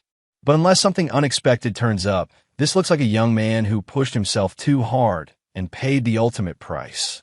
Keith returned to the waiting room, where Marcella and Evan sat in stunned silence. The reality of their situation was beginning to sink in. Roman was dead. Their conspiracy had collapsed, and Keith held complete control over their fates. The detective said they're treating it as a natural death pending autopsy, Keith reported. No criminal investigation planned unless the medical examiner finds something suspicious. "And will they?" Marcella asked quietly. Keith's smile was cold and satisfied. Roman died of cardiac arrest brought on by internal injuries. The question is whether those injuries appear consistent with a sudden medical emergency or prolonged physical assault. What does that mean? It means that Santiago's people know how to hurt someone without leaving obvious evidence of murder. Roman's broken ribs could have resulted from falling during cardiac arrest. His other injuries are consistent with convulsions and impact trauma from hitting the dock. Evan stared at his father with growing comprehension. "You planned this? The whole thing?" You knew exactly how to kill him without getting caught. I knew exactly how to eliminate a threat to my family without facing legal consequences, Keith corrected. The fact that Roman chose to threaten my life made his death a matter of self-defense. Marcella began crying, not from grief for Roman, but from terror at the realization that the man she'd lived with for 20 years was capable of cold-blooded murder disguised as protective action. "What happens to us?" she whispered through her tears. Keith stood up and straightened his jacket, once again the successful businessman dealing with an unfortunate family emergency. "That depends entirely on how well you've learned tonight's lesson about the consequences of betrayal." Chapter 8. The Courtroom. 3 weeks after Roman's funeral, Keith received the call he'd been expecting. The medical examiner had completed the autopsy and identified several injuries that raised questions about the circumstances of death. While the official cause remained cardiac arrest, Detective Holt wanted to conduct additional interviews with everyone present that evening. Keith hired the best criminal defense attorney in Austin, Samuel Collier's recommendation, and prepared for the legal battle he'd anticipated from the beginning. The lawyer, Salvatore Camacho, had built his reputation defending wealthy clients accused of violent crimes, and he understood immediately that Keith's case would require careful narrative management. "The physical evidence is problematic," Camacho explained during their first meeting. "Multiple broken ribs, fractured arm, significant internal bleeding. While these injuries could theoretically result from cardiac episode, they're more consistent with assault." Keith listened calmly to the legal assessment. "What's our best defense strategy?" "Self-defense, if necessary. Roman Cook was having an affair with your wife and conspiring to defraud your business. If the prosecution can prove you killed him, we argue that you discovered their plot and acted to protect yourself." "And my wife and son's testimony?" Camacho's expression grew grim. "That's our biggest vulnerability. If they testify against you, especially about premeditation, we're facing murder charges." Keith smiled with the confidence of a man who'd planned for every contingency. "Let me worry about my family's testimony." The preliminary hearing was scheduled for a Tuesday morning in downtown Austin. Keith arrived wearing his best suit, looking every inch the successful businessman who'd been tragically caught up in circumstances beyond his control. Marcella and Evan sat in the gallery behind him, their faces pale and drawn from weeks of psychological pressure. The prosecution's case relied heavily on the medical evidence and witness testimony from the evening of Roman's death. Assistant DA Crystal Frederick was young, ambitious, and convinced that Keith Cooper had committed murder during what she characterized as a domestic dispute that escalated to deadly violence. "Ladies and gentlemen of the jury," Frederick began her opening statement, "the defendant Keith Cooper discovered that his wife was having an affair with Roman Cook. Instead of pursuing legal remedies like divorce or civil litigation, Mr. Cooper chose to handle the situation with his fists. What began as confrontation ended in the brutal murder of a young man whose only crime was falling in love with the wrong woman." Camacho's opening focused on Keith's character, 20 years of business success, community involvement, and family dedication. He portrayed Roman as a predatory young man who'd seduced Keith's wife and manipulated his son as part of an elaborate financial fraud. "Keith Cooper isn't a killer," Camacho told the jury. "He's a father and husband who discovered that his trust had been betrayed by the people closest to him. When confronted with evidence of conspiracy to commit fraud, Roman Cook became violent and threatened Keith's life. What happened next was a father protecting himself and his family from a dangerous criminal." The prosecution's first witness was Dr. Alicia Chambers, who testified about Roman's injuries and the medical improbability of such extensive trauma resulting from cardiac arrest alone. Her testimony was damaging but circumstantial. She could establish that Roman's injuries suggested assault, but couldn't prove who had inflicted them. Detective Holt followed with testimony about the crime scene investigation and his interviews with the Cooper family. His notes documented inconsistencies in their stories and his growing suspicion that Roman's death wasn't natural. But the prosecution's case began to unravel when they called Marcella Cooper to testify. "Mrs. Cooper," Frederick began, "please describe your relationship with Roman Cook." Marcella looked at Keith, then at the jury, her hands trembling as she gripped the witness standrail. Roman he was my son's business partner. Only a business partner? A long pause. Keith's eyes never left his wife's face as she struggled with a decision that would determine both their fates. Roman we had become close friends. Frederick pressed harder. Mrs. Cooper, were you having an extramarital affair with Roman Cook? Another pause, longer this time. Marcella's gaze found Keith's, and she saw something in his expression that made her choice clear. No, she said firmly. Roman and I were friends, nothing more. He was helping Evan with his business, and he spent time at our house because of that relationship. Frederick looked stunned. Mrs. Cooper, are you certain? Because we have evidence suggesting. Objection, Camacho interrupted. The witness has answered the question. The judge sustained the objection, and Frederick moved on to the events of the evening Roman died. But Marcella's testimony continued to support Keith's version. Roman had suffered what appeared to be a sudden medical emergency. Keith had tried to help him, and the gathering had been a routine family barbecue with no hint of violence or confrontation. Evan's testimony proved equally supportive. He described Roman as a friend and business partner who'd shown no signs of conflict with Keith. He portrayed the evening as a pleasant family gathering that turned tragic when Roman suddenly collapsed. Did you observe any violence between your father and Mr. Cook? Frederick asked. No, Evan replied without hesitation. Dad tried to help Roman when he started having trouble breathing. We all did. No arguing? No physical confrontation. Nothing like that. It was just a normal evening until Roman got sick.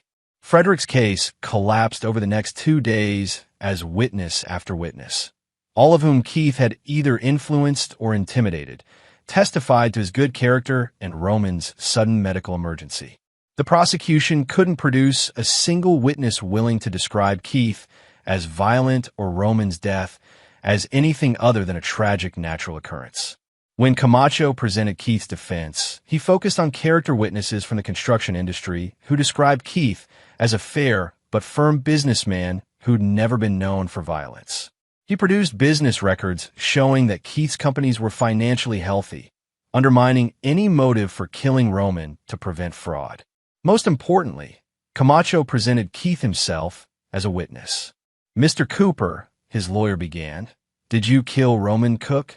Keith looked directly at the jury, his expression radiating sincere grief and confusion.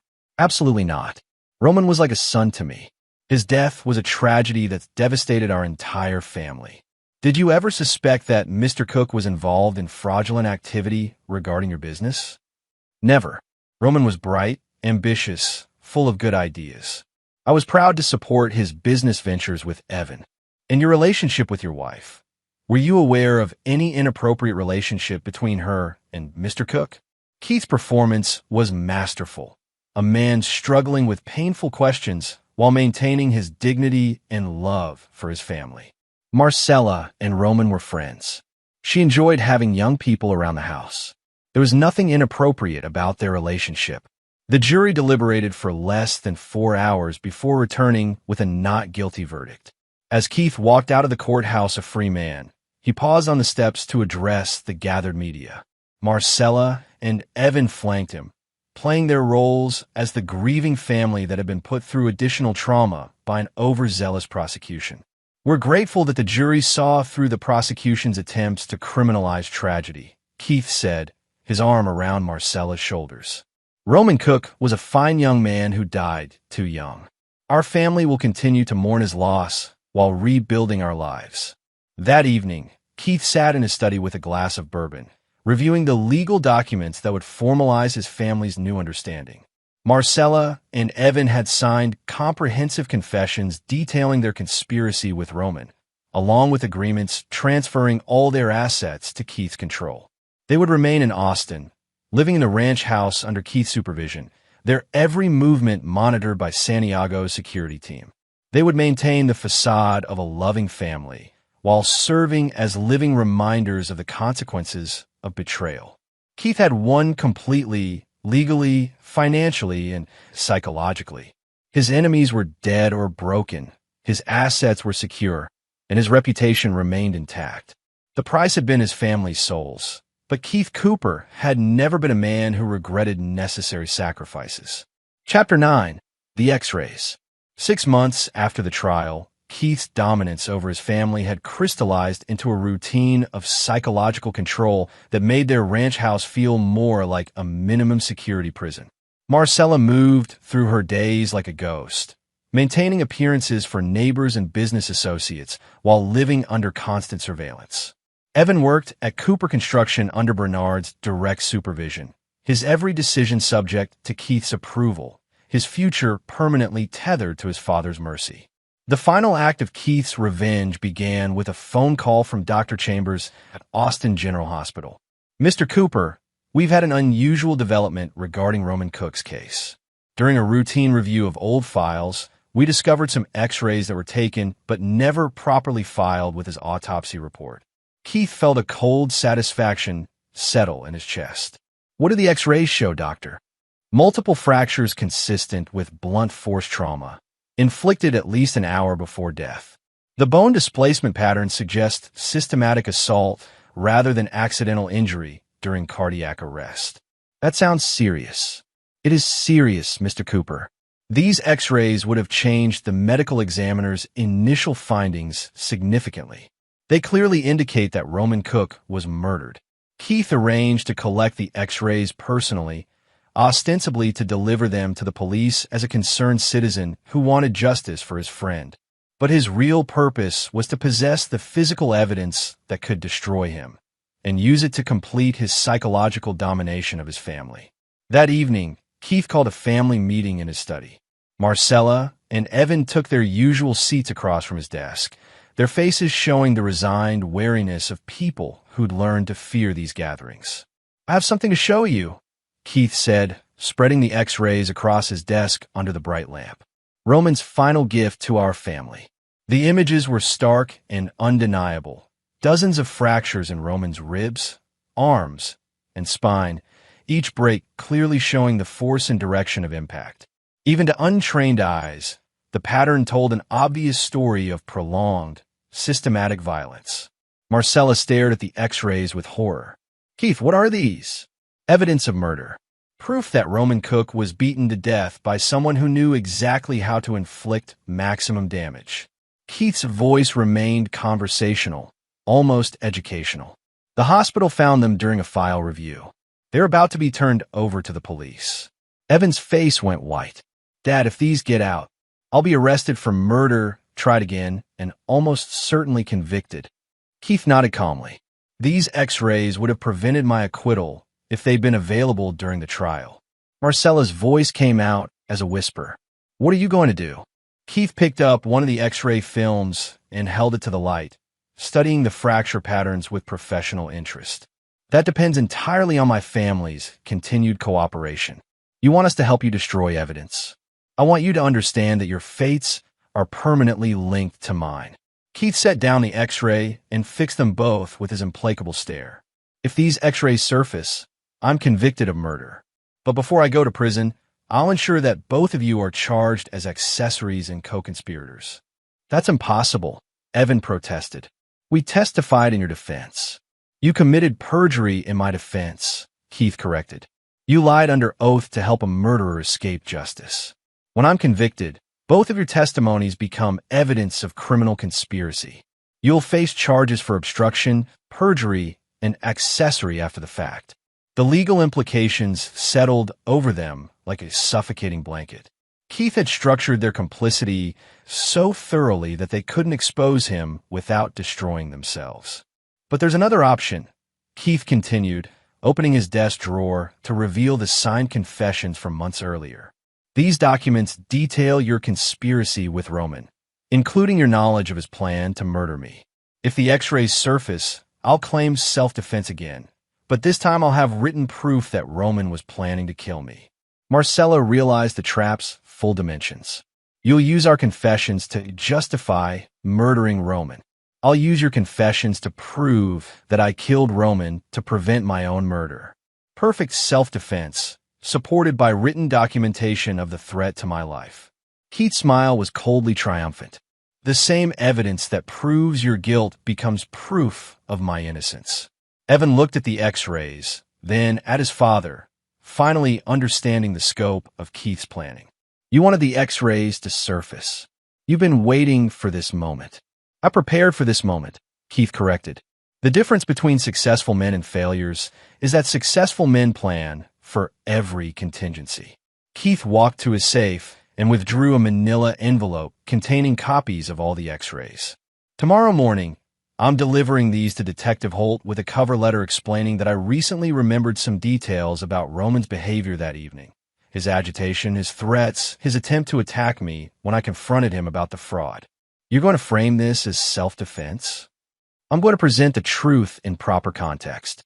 Roman Cook planned to murder me, as documented in your signed confessions. When I confronted him with evidence of his crimes, he became violent and threatened my life. I defended myself with appropriate force. Unfortunately, Roman's injuries proved fatal. Keith returned to his desk and began placing the X-rays back in their envelope.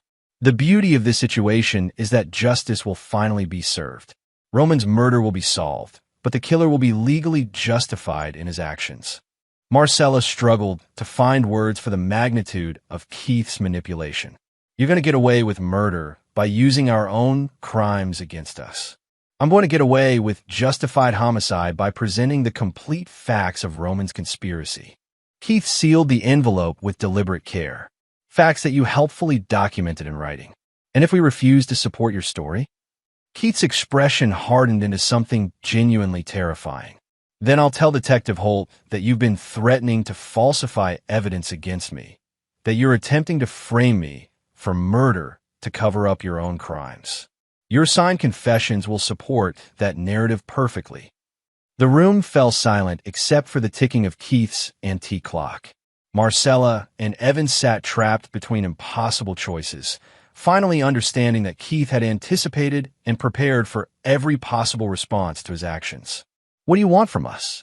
Evan asked quietly. I want you to continue being my loving family, Keith replied. Support my story, maintain our public image, and live with the knowledge that Roman Cook died because he chose to threaten the wrong man's life. Keith stood and walked to the window overlooking the lake where Roman had died. Tomorrow, Detective Holt will reopen the investigation. The X-rays will be entered into evidence. I'll provide my revised statement about Roman's threats and his violent attack when confronted with his crimes. He turned back to face his wife and son, his silhouette backlit by moonlight reflecting off the water.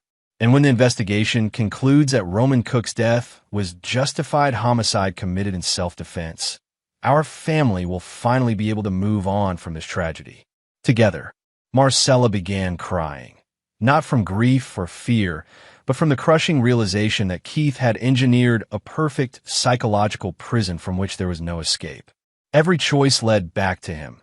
Every secret he held made them more dependent on his protection.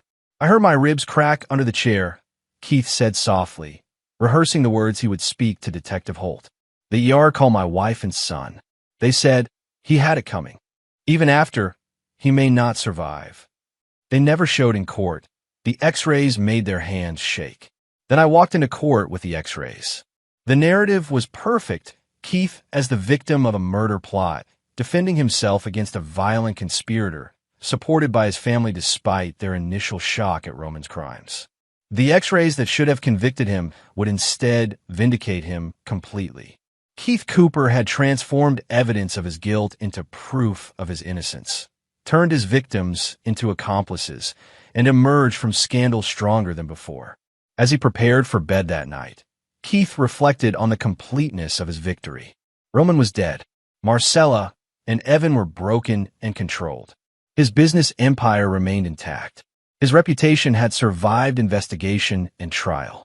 Most importantly, he had demonstrated to anyone considering betrayal that Keith Cooper never forgave and never forgot. The consequences of crossing him weren't just severe, they were inescapable. In the end, justice had indeed been served. Keith Cooper's justice,